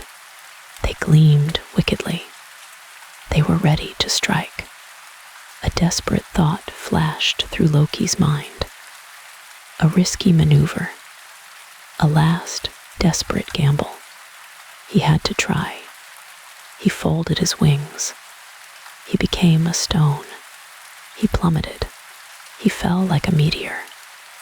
The air screamed past him. He dropped with terrifying speed. Thyese, caught by surprise, overshot him. The giant eagle shrieked in frustration. He tried to follow, but his massive form was not as agile. Loki unfolded his wings. He pulled up sharply. He skimmed the treetops. He flew low. He used the terrain. He hoped to break the line of sight. He wove through the branches. The leaves whipped past him. He felt the rough bark. He was a blur of motion. He was a desperate streak of brown. Thyese was enraged. He could not follow. His size prevented it. He roared his frustration. The sound echoed through the forest. It made the trees tremble. He circled above. He searched. His keen eyes scanned the canopy. He knew Loki was there. He would not give up. Loki flew deeper. He sought the densest parts. He sought the darkest shadows. He sought concealment. He needed a moment to think. He found a hollow. It was in the trunk of an ancient oak. He squeezed inside. He was breathless. His heart hammered. He listened. The forest was silent. Only the distant shriek of Thyese. The giant was still searching. He was still circling. Loki took out the pouch. He looked at the hazelnut. It glowed faintly. Idun was still there. She was still safe. For now. He knew he could not stay. Thyese would find him. He would not rest. Loki had to keep moving. He had to reach Asgard. He emerged from the hollow. He took to the sky again. He flew even lower. He kept to the shadows. He used the twilight. The sun had set. The stars began to appear.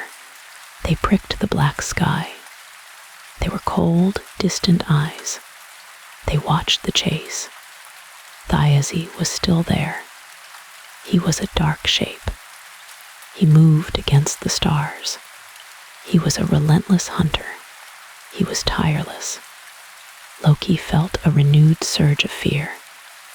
He was so close, yet so far. Asgard's light was still a distant glimmer. He pushed on. He flew through the night. The air grew colder. A thin mist rose from the ground. It clung to the trees. Thyese was a constant presence. He was a looming threat. Loki could not shake him. He could not escape. He saw the Bifrost Bridge. It was a shimmering arc. It connected Midgard to Asgard. It was his salvation. He flew towards it. He poured his last reserves. His wings ached. His body screamed. But he pressed on. Thyese saw it too. He let out a triumphant shriek. He surged forward. He would not let Loki cross. Loki was almost there. The bridge glowed. It beckoned. He could feel the warmth.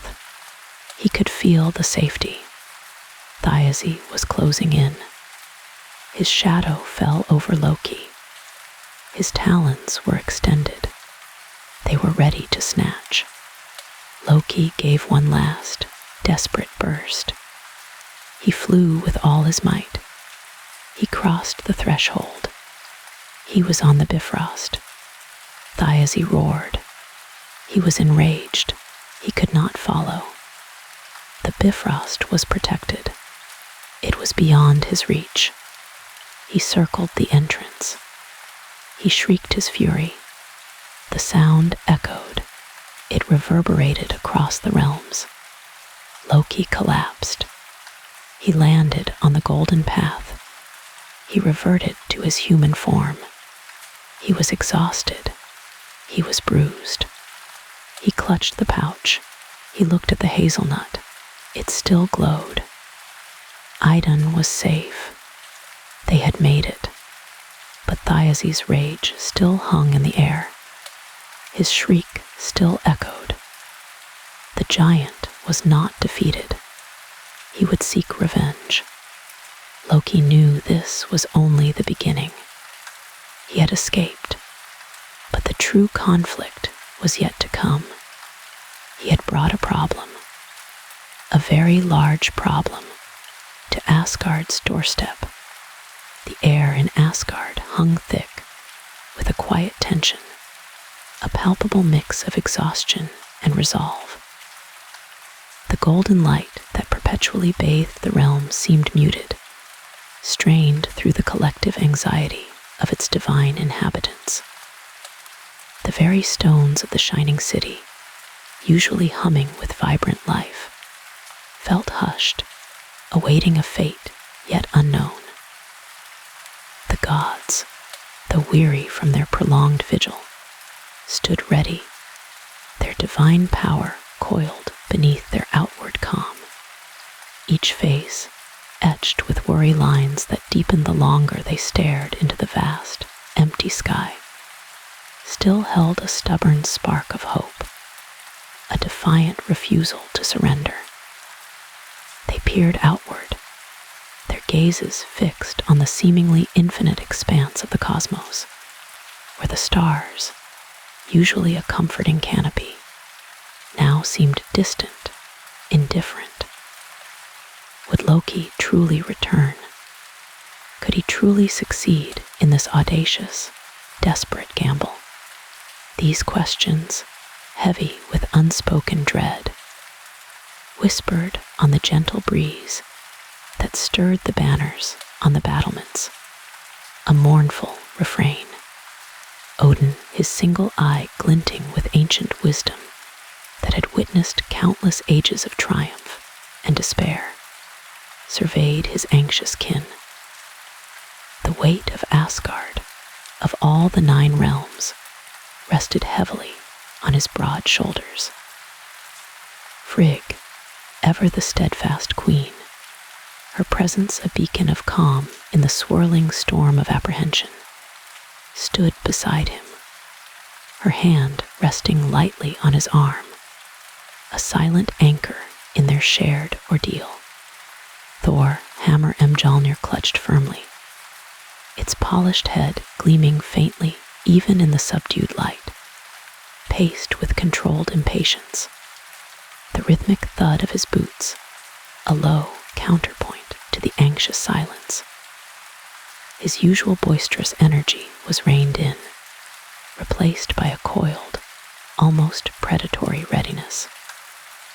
Freya, her golden necklace brisingamen shimmering softly like captured starlight against her robes, scanned the distant horizon, her eyes, usually alight with joy, now shadowed with concern. Even Heimdall, the ever-vigilant guardian whose senses spanned all creation, usually impassive as ancient stone, showed a flicker of concern in his keen, far-seeing eyes, a subtle tension in the set of his jaw. The silence was broken only by the soft rustle of their cloaks and the distant, mournful cry of a lone raven circling high above. Their plan, born of desperation and ingenuity, was simple yet perilously grand. A colossal fire, they reasoned, would be their shield, their weapon against Thyes's monstrous might, a creature of ice and storm, vulnerable to the very element he disdained. The gods had worked tirelessly, their divine strength now devoted to this singular, arduous task. They had gathered every piece of dry wood, every fallen branch, every scrap of flammable material they could find, scouring the deepest forests and highest peaks of Asgard. Mountains of kindling now encircled Asgard's towering golden walls. Dry brush, brittle twigs that snapped with a satisfying crack underfoot, and ancient, resinous logs, some hauled from forgotten groves, formed a formidable barrier, a silent promise of fiery retribution. The air already smelled faintly of wood smoke, a ghost of the inferno yet to come, even without a spark. Torches, unlit but prepared, their wicks steeped in oil, lined the battlements like silent sentinels, their dark forms stark against the golden stone. Each god knew their role, their movements rehearsed in strained silence, a ballet of grim determination. Thor, with his immense strength, had hauled the largest timbers, trees ripped from the earth by their very roots. His muscles, usually bulging with casual power, now strained with the effort, sweat beading on his brow despite the cool air. Freya, with surprising grace born of her mastery over nature's subtle energies, had woven bundles of dry reeds, their delicate stalks transformed into potent fuel. Her delicate hands moved with a swift, purposeful rhythm, her fingers a blur of motion. Even the usually frivolous gods, those who preferred feasting and revelry, had contributed, their collective effort a testament to their unity, a rare and powerful display of shared purpose. Vidar, the silent son of Odin, had felled mighty oaks with a single cleave of his axe, while Bragi, the god of poetry, had sung ancient runes over the accumulating pyre, imbuing it with a primal energy. The walls themselves, usually pristine and unblemished, bore the marks of their frantic preparation. Scorch marks from practice ignitions speckled the golden stone like dark scars on a radiant face. Patches of soot clung stubbornly to the polished surfaces, a grimy reminder of their desperate measures. Yet, these imperfections were badges of honor, symbols of their fierce determination to protect their home, a testament to the lengths they would go to preserve their world. The very stones hummed with the lingering energy of their efforts. A low, resonant vibration, a low murmur rippled through the gathered gods, a wave of anticipation washing over the battlements. A tiny speck, barely discernible against the pale, anxious sky, was growing larger, resolving slowly into a familiar winged shape. It was Loki. He was returning. A collective sigh of relief, light as a feather, yet profound in its unspoken release, escaped their lips. But relief quickly morphed into renewed anxiety, a a tightening in their chests. Thyese was undoubtedly close behind, a monstrous shadow on the heels of their fragile hope. The air thrummed with a new, urgent energy, the quiet tension sharpening into a keen edge. Loki, transformed into a falcon, flew with a desperate urgency that defied his small form.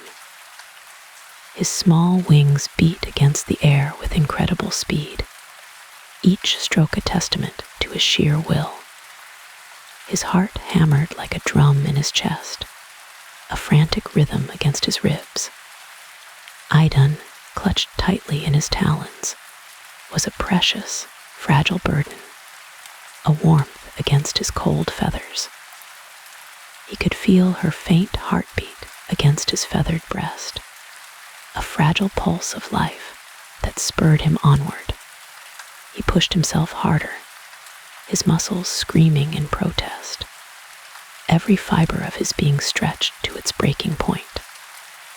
The wind whipped past his face, stinging his eyes, blurring his already strained vision. Below him, Asgard's golden spires seemed to shimmer, beckoning him onward, a beacon in the vast, terrifying emptiness. He could almost taste the crisp, clean air of home, the promise of safety. But Thyase's shadow loomed large behind him, a growing darkness that threatened to engulf him. The giant, in his terrifying eagle form, was a colossal silhouette against the darkening sky. His wings, vast as storm clouds, beat the air with thunderous intensity, creating miniature gales that buffeted Loki's smaller form.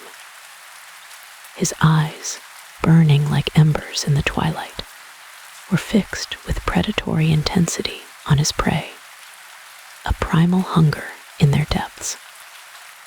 He was gaining, inexorably.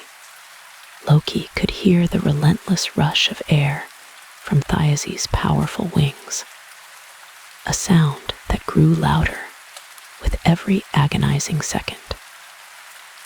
It was the sound of impending doom, a monstrous whisper of the abyss. Loki poured every last ounce of his dwindling strength into his flight, a final, desperate surge of will. His vision blurred, the golden spires of Asgard wavering before his eyes. His breath hitched in his throat, a ragged gasp. He was so close. The walls of Asgard seemed to rush towards him, a solid, welcoming embrace.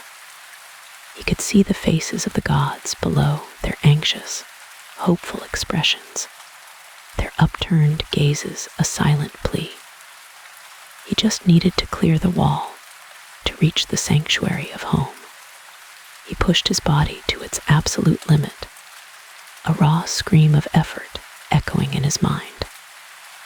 His small, feathered form strained against the invisible barrier of fatigue, his muscles screaming in protest. Thyase's shadow now enveloped him, a chilling darkness that stole the light. He could feel the giant's hot, fetid breath on his tail feathers, a sickening warmth. The air crackled with the giant's furious, hungry energy, a palpable threat. One last surge, one final, desperate effort, a gamble against impossible odds. With a gasp that was more air than sound, Loki barely cleared the walls, his momentum carrying him over the battlements. His small body tumbled awkwardly, landing with a soft thud amongst the waiting gods, a heap of exhausted feathers. He immediately transformed back, collapsing in a heap, his limbs feeling like lead. Idun, still clutched in his hand, was gently taken by Frigg, her touch as soft as a mother's, her face pale but peaceful, a faint smile gracing her lips, was a sight for sore eyes, a fragile promise of renewed life. "He's here," Loki rasped, pointing a trembling finger skyward, his voice a raw, strained whisper from his ordeal. He gasped for breath, his chest heaving, each inhale a struggle. His body ached from the tips of his toes to the crown of his head, a symphony of pain. He had made it, just barely, but he had made it. The gods wasted no time. As Thyese roared past, a colossal shadow eclipsing the sun, his eyes burning with vengeful fury, Odin gave the command.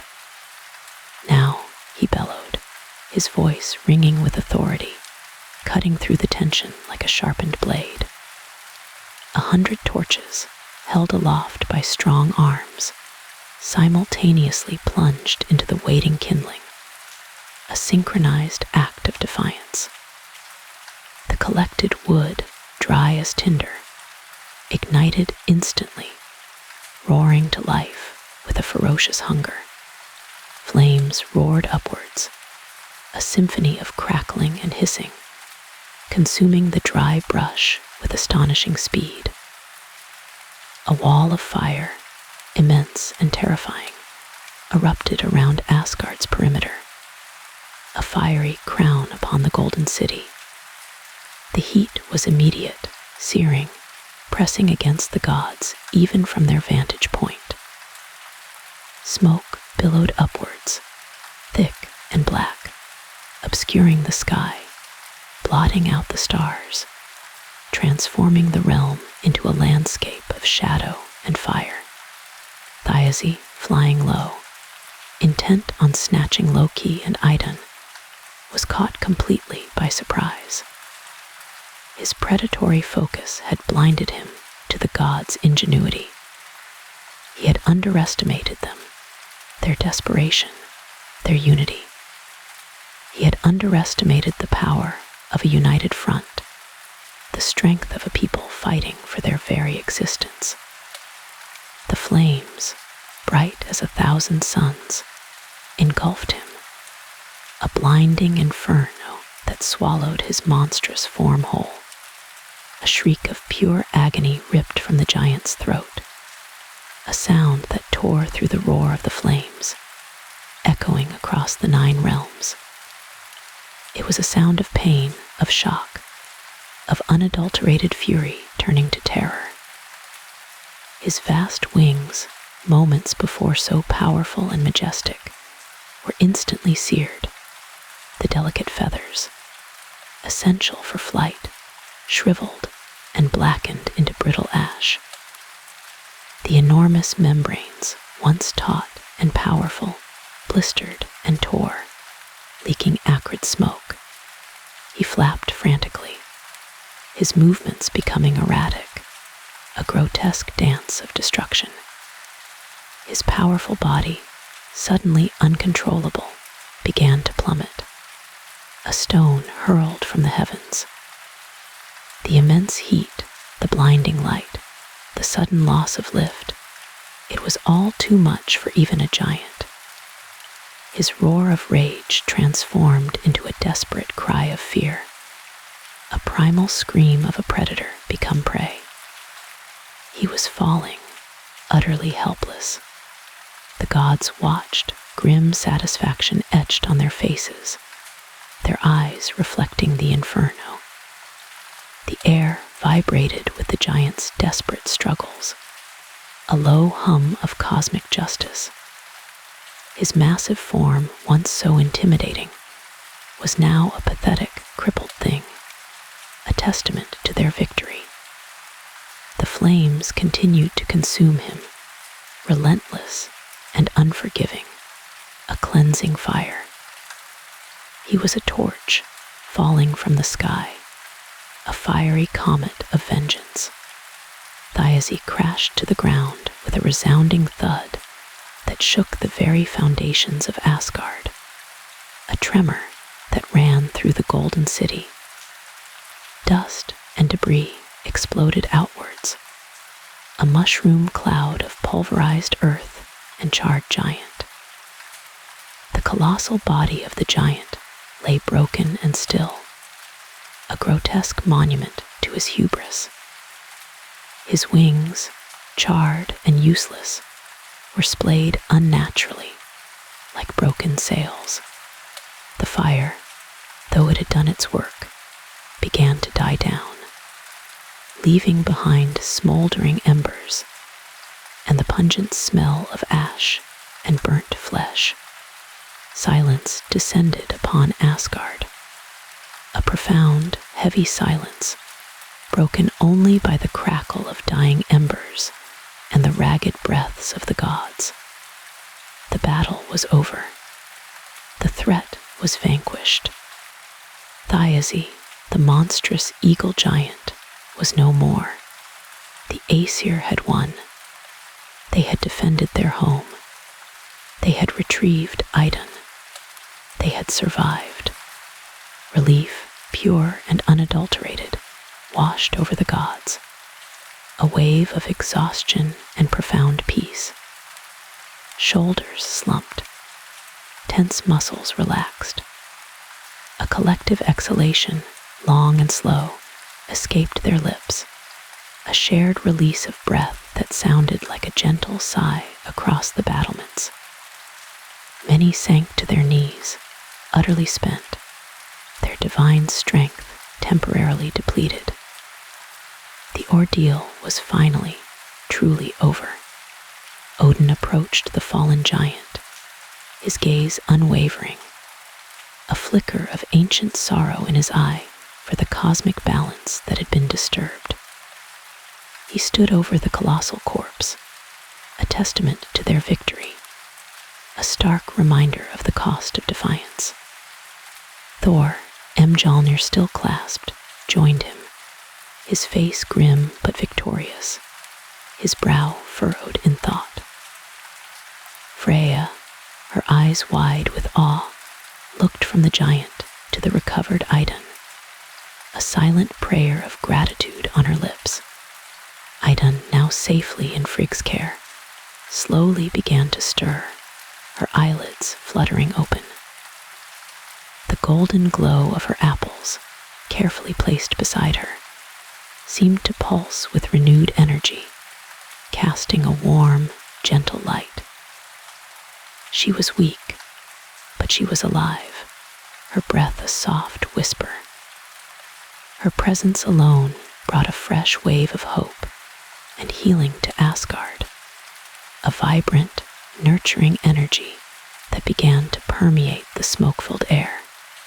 The air, though still smelling of smoke, and the acrid aftermath of battle, also held a subtle scent of spring, a promise of renewal, a whisper of life reasserting itself.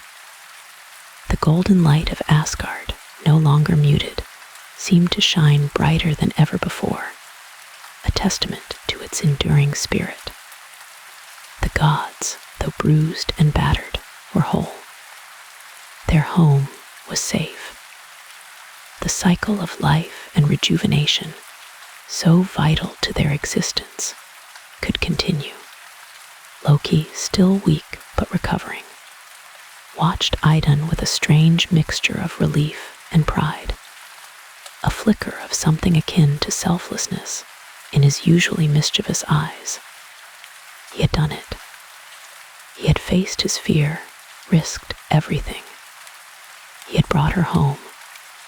He had, for once, acted for the good of Asgard, not for personal gain or trickery. A faint, tired smile touched his lips, a rare, genuine expression of contentment. The gods, one by one, began to stir, their weariness profound, but their spirits lifted by the profound victory. They had faced a formidable foe and emerged victorious, their courage tested and proven. The bond between them, forged in the crucible of this shared ordeal, was stronger than ever, a silent understanding passing between them. The golden hall of Valhalla, usually filled with the boisterous laughter of heroes and the clatter of feasting, now held a quiet reverence. The gods spoke in hushed tones, their voices soft with emotion, recounting the harrowing moments, the desperate flight, the terrifying inferno.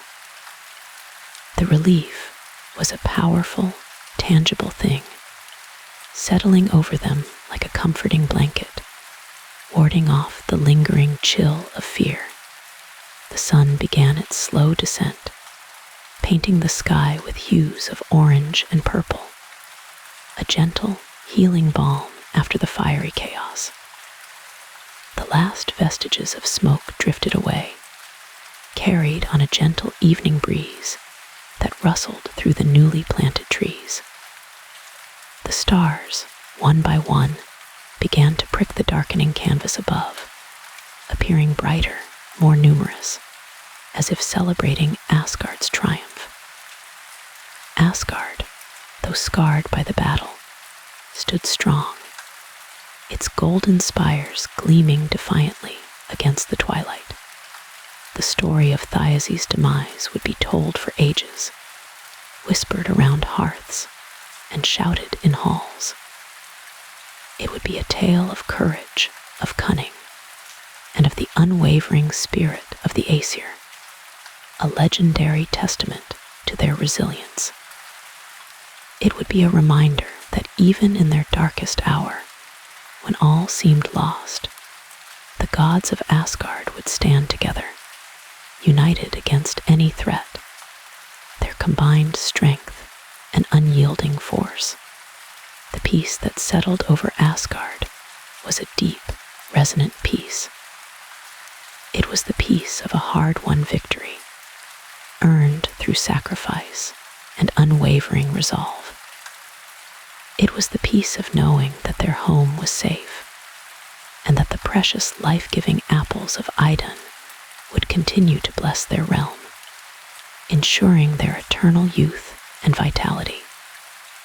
The long night was finally over, and a new dawn, filled with the promise of renewal, was already breaking. The eagle landed softly.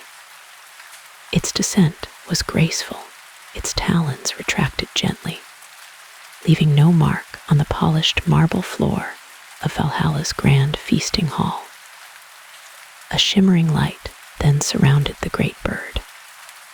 It pulsed with an ethereal glow, filling the vast space with a soft, otherworldly luminescence that muted the golden tapestries on the walls and softened the gleam of the long oak tables. The air grew still, charged with anticipation. Even the usual boisterous echoes of the hall seemed to hold their breath. A hushed reverence descending upon the assembled gods. The light intensified slowly, weaving and swirling around the eagle's form like liquid starlight. The feathered body began to contract. It shifted with an otherworldly grace.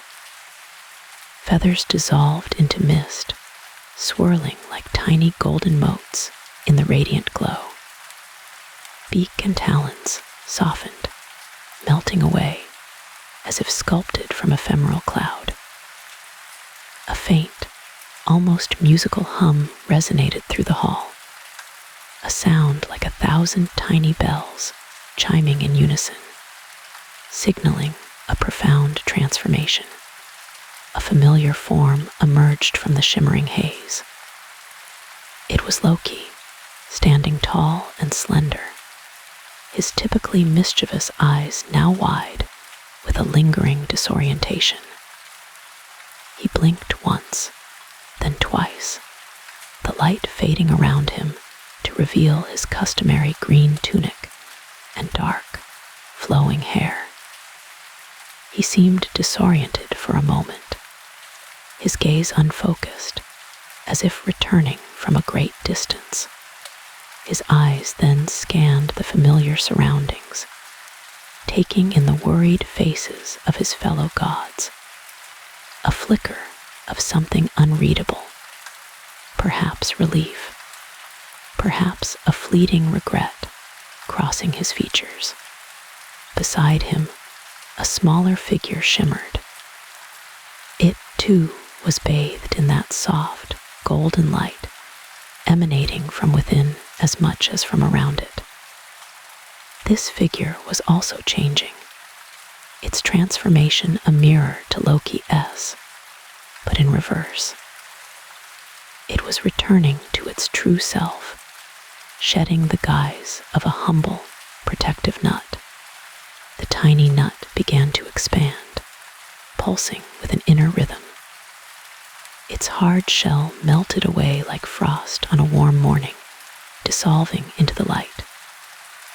A gentle, verdant glow replaced it, a color so vibrant it seemed to hum with life itself. The glow pulsed with life, throbbed with quiet energy, like a tiny heartbeat echoing the very pulse of nature. The scent of damp earth and fresh blossoms began to waft through the air, a subtle counterpoint to the lingering metallic tang of Loki's magic. Leaves unfurled from within, delicate and translucent at first, then thickening into vibrant green, unfurling with the slow, graceful unfurling of a fern in spring. A tiny stem emerged, reaching upward, questing for the ambient light that still lingered in the air. Then, with a sudden, beautiful surge of growth, the stem thickened, growing taller still, spiraling gracefully upwards, as if drawn by an invisible thread. A human form began to coalesce, slender and graceful, its outline becoming clearer with each passing moment. Hair of spun gold cascaded down, flowing like a river of sunshine, catching the last remnants of the magical glow and shimmering with internal light. Eyes of deep forest green, the color of ancient moss and hidden glades, opened slowly. They sparkled with ancient wisdom, with the deep, calm understanding of one who has witnessed the turning of seasons for eons. It was Idun. She stood there, whole and radiant, her simple white gown seeming to glow with her own inherent vitality.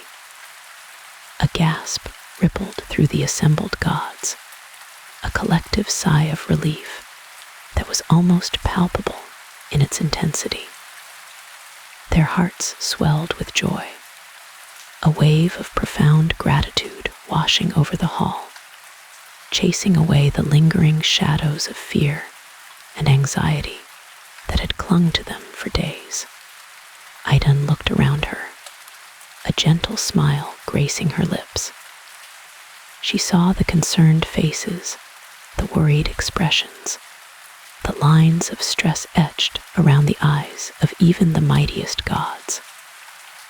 Then, a gentle smile touched her lips, a smile of pure understanding, a silent acknowledgement of their fear and their unwavering hope. It was a smile that promised comfort and renewal. She extended her hands, palms open and upturned. They were empty for a moment, a brief pause of anticipation. Then, a soft glow emanated from her palms, a warm, golden light that seemed to draw all attention. It grew brighter, pulsing with a warm, inviting light, radiating warmth that chased away the last chill of worry from the hall. Golden apples appeared there, materializing from the light itself.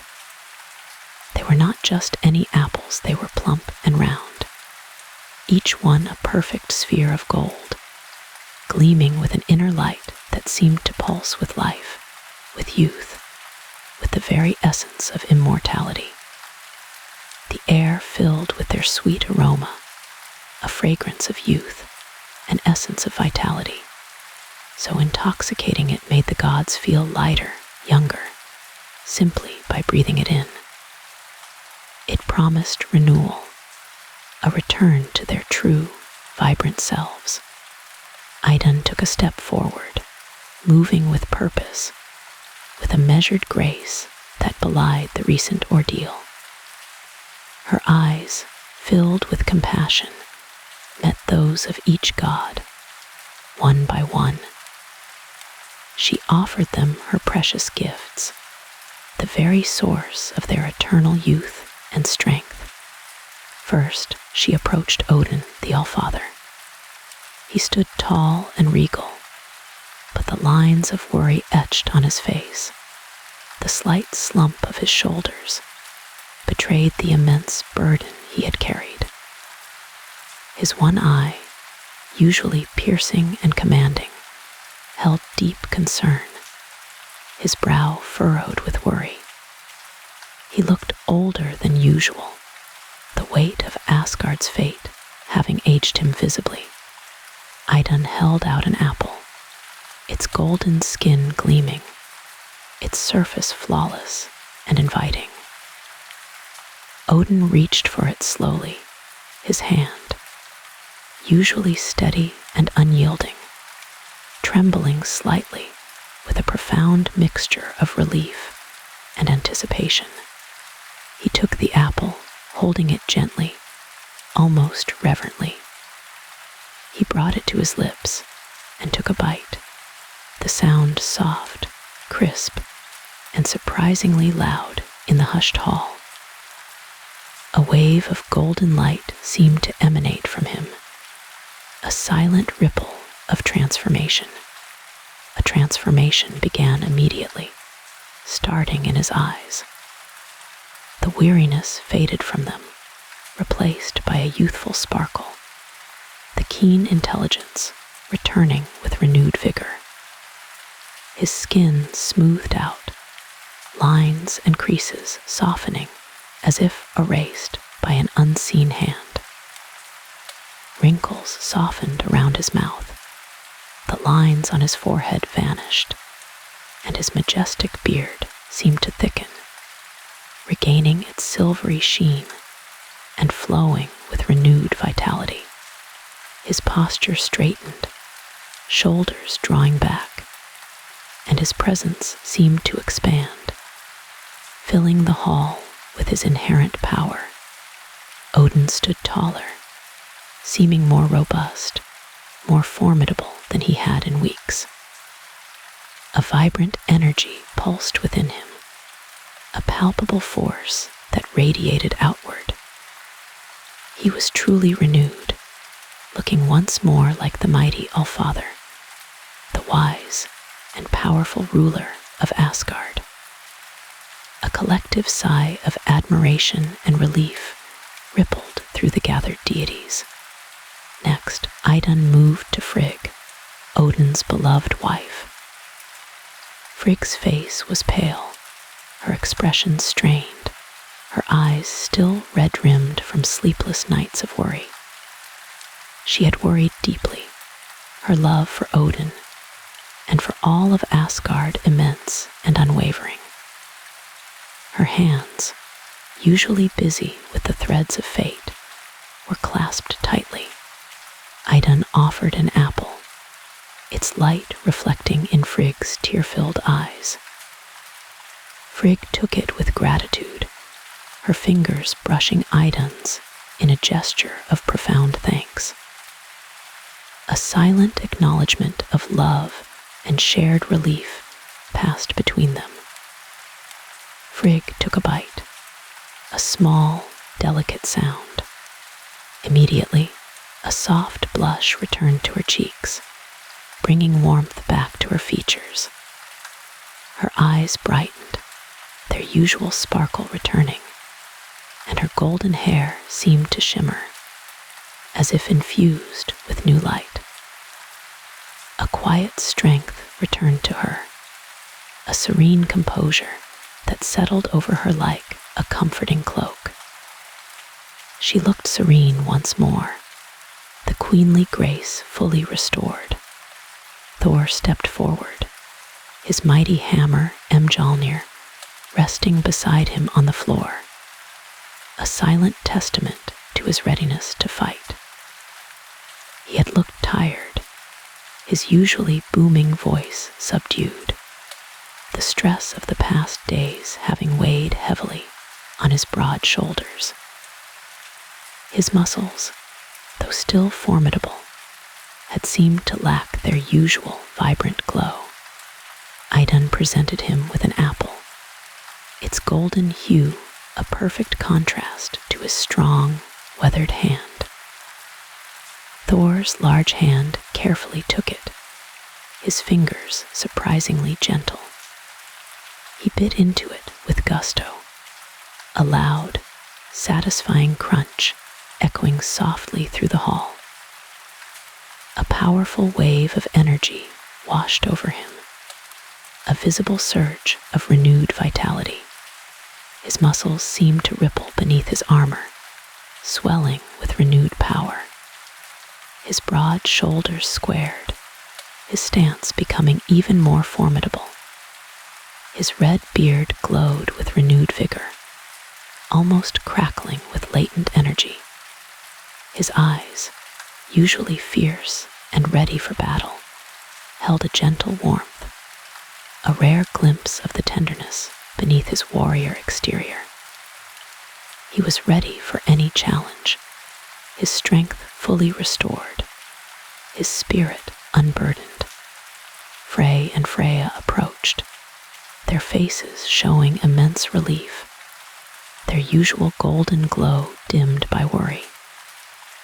They had missed Idun's presence, the very essence of youth and fertility that she represented. They understood the apple's paramount importance to the balance and vitality of Asgard. They received their gifts gladly, their hands reaching out eagerly. Frey's golden hair, usually bright, seemed to shine even brighter, almost blinding in its intensity. Freya's beauty, already legendary, was enhanced, her skin gaining an ethereal luminosity. Her eyes sparkled like jewels, radiating pure joy and profound relief. They felt whole once more, their connection to life and growth fully restored. Tyr, the brave and honorable god of war and justice, came forward, his remaining hand extended. His face, usually stern, held a flicker of deep gratitude. He accepted the apple with quiet dignity, his movements precise and deliberate. He ate it with the same quiet resolve with which he faced any challenge. His strength returned, his resolve deepened, his unwavering commitment to justice reinforced. Heimdall, ever vigilant, stood nearby, his keen eyes observing every detail, his senses already sharpened by Idun's return. He had felt the imbalance, the subtle weakening of Asgard's defenses, the fading of the god's vitality. He welcomed the return to order, the restoration of the natural flow of life. He accepted his apple, his usually stoic expression softening into one of quiet contentment. His golden teeth gleamed as he bit into the apple, a small, almost imperceptible smile playing on his lips. His eyes, usually piercing and all-seeing, softened, losing their hard edge of constant watchfulness.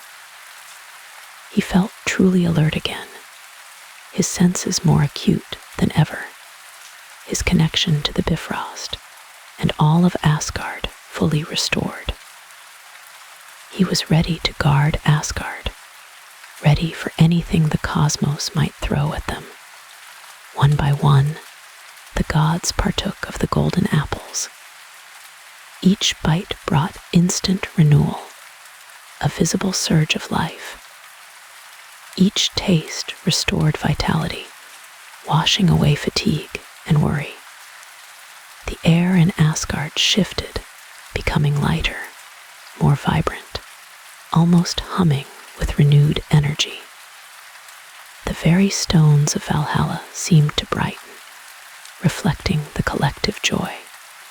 The gloom lifted from the golden halls, dissipating like morning mist. Laughter began to bubble up, soft and hesitant at first, then growing louder, more unrestrained, filling the air with the joyous sounds of reunion and relief. It was the sound of burdens lifted, of fears banished. Music began to play, seemingly spontaneously, as if the very air had discovered a melody. It was heartfelt and improvisational. Lyres strummed gentle tunes, their strings resonating with warmth.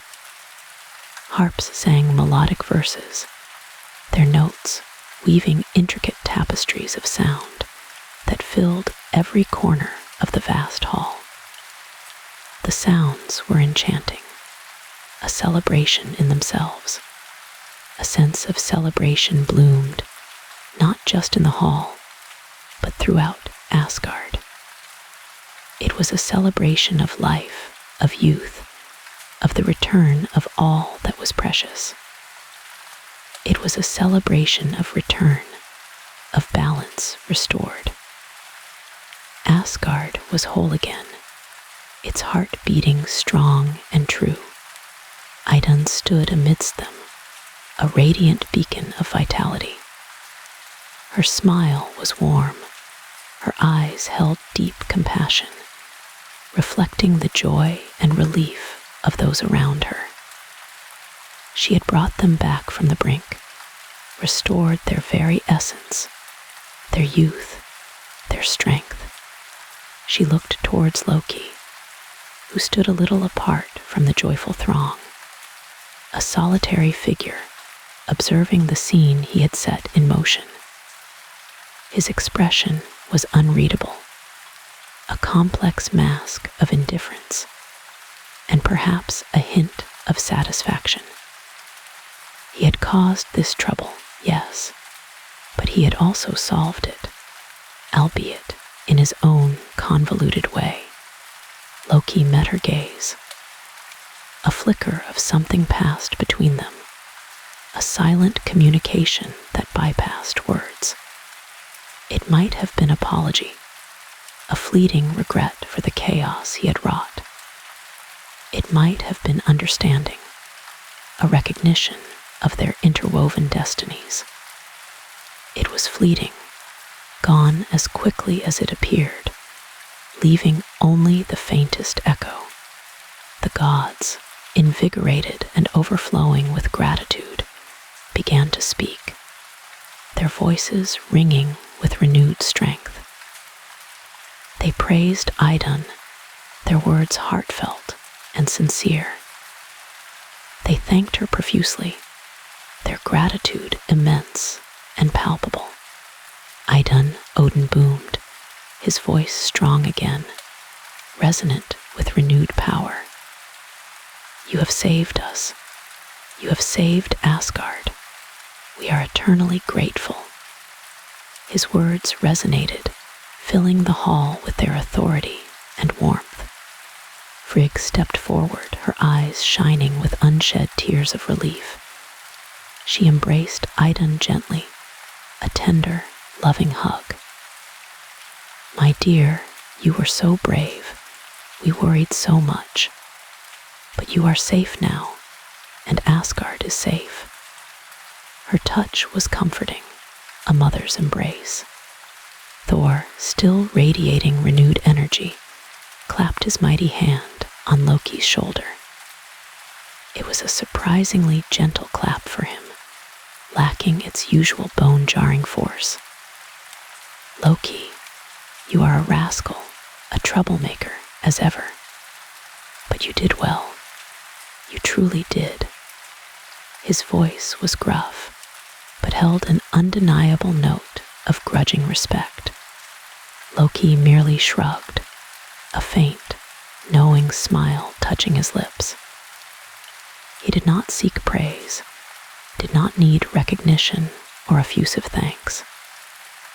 He simply was a force of nature, a catalyst for change, the trickster god.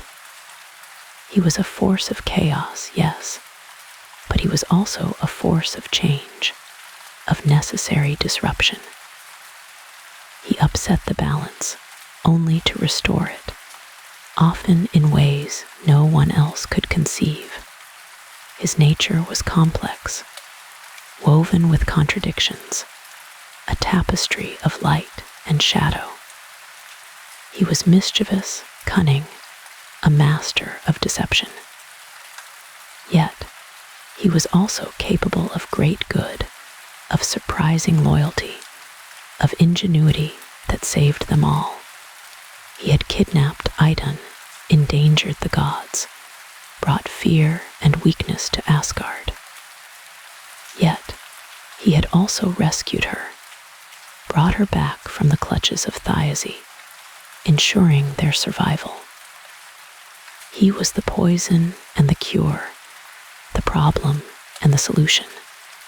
This incident served as a powerful reminder, a profound lesson etched into the very fabric of Asgard's history. The gods understood it deeply now. Loki's dual nature was clear, undeniable.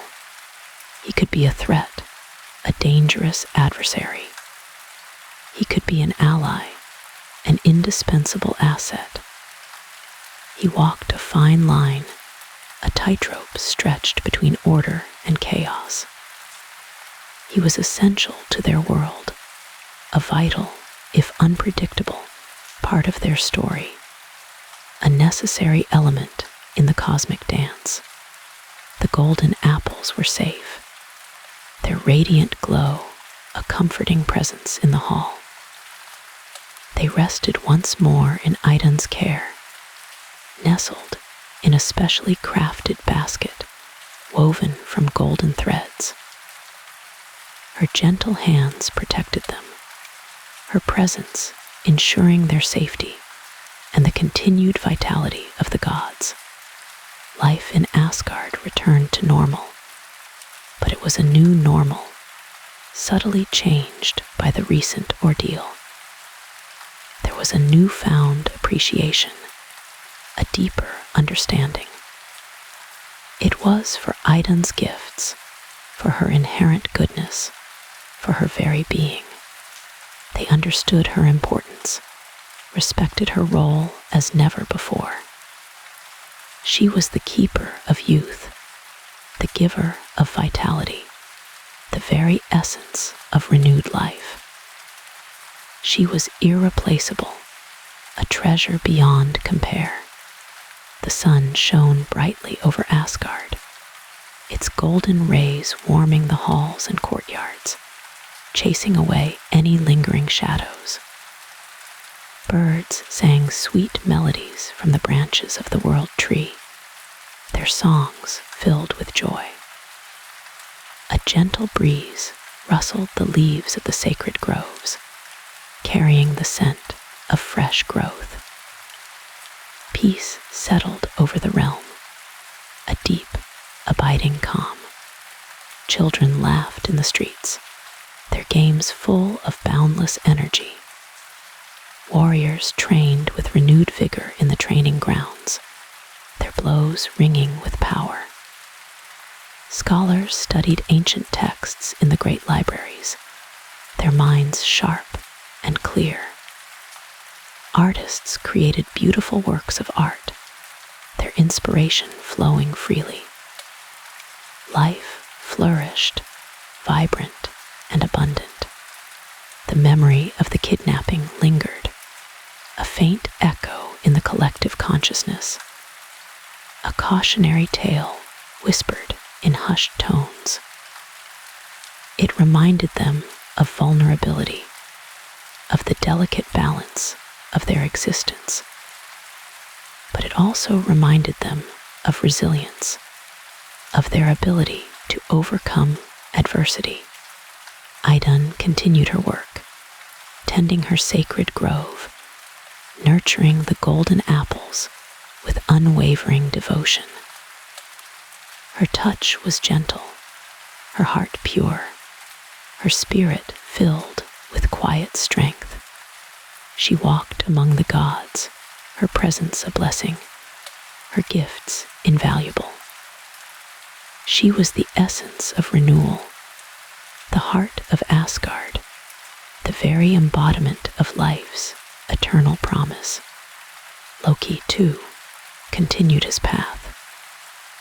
He moved through Asgard, observing with keen eyes, his thoughts remaining his own, his intentions hidden behind a veil of enigmatic charm. He would cause trouble again, perhaps, for that was his nature, his role in the cosmic drama. He would stir the pot, challenge the norms, test the boundaries. That was his nature, his unique contribution to the unfolding story. But for now, there was peace. There was harmony. There was gratitude. The gods had learned a lesson, faced a challenge, and overcome it, stronger and wiser for the experience. And as the day drew to a close, a soft light filled the sky. It was the twilight glow, painting the clouds in hues of gold and rose, a gentle end to a momentous day. The stars began to twinkle, appearing one by one, like tiny diamonds scattered across a velvet cloth. They shone brightly in the deepening darkness, watching over Asgard, watching over the gods. Their silent vigil, a testament to the enduring cycles of time and story. The golden apples gleamed softly in their basket, nestled safely in Idun's care. Their magic was potent, their promise eternal, a constant reminder of life's boundless capacity for renewal. The story was complete. It was a tale of peril, of rescue, of renewal. It was a tale of balance, of the intricate dance between chaos and order. And as you drift off, remember this. Even in darkness, there is light. If these whispers brought you rest, you're welcome to subscribe for more calm tales. A gentle, like also guides fellow night owls here.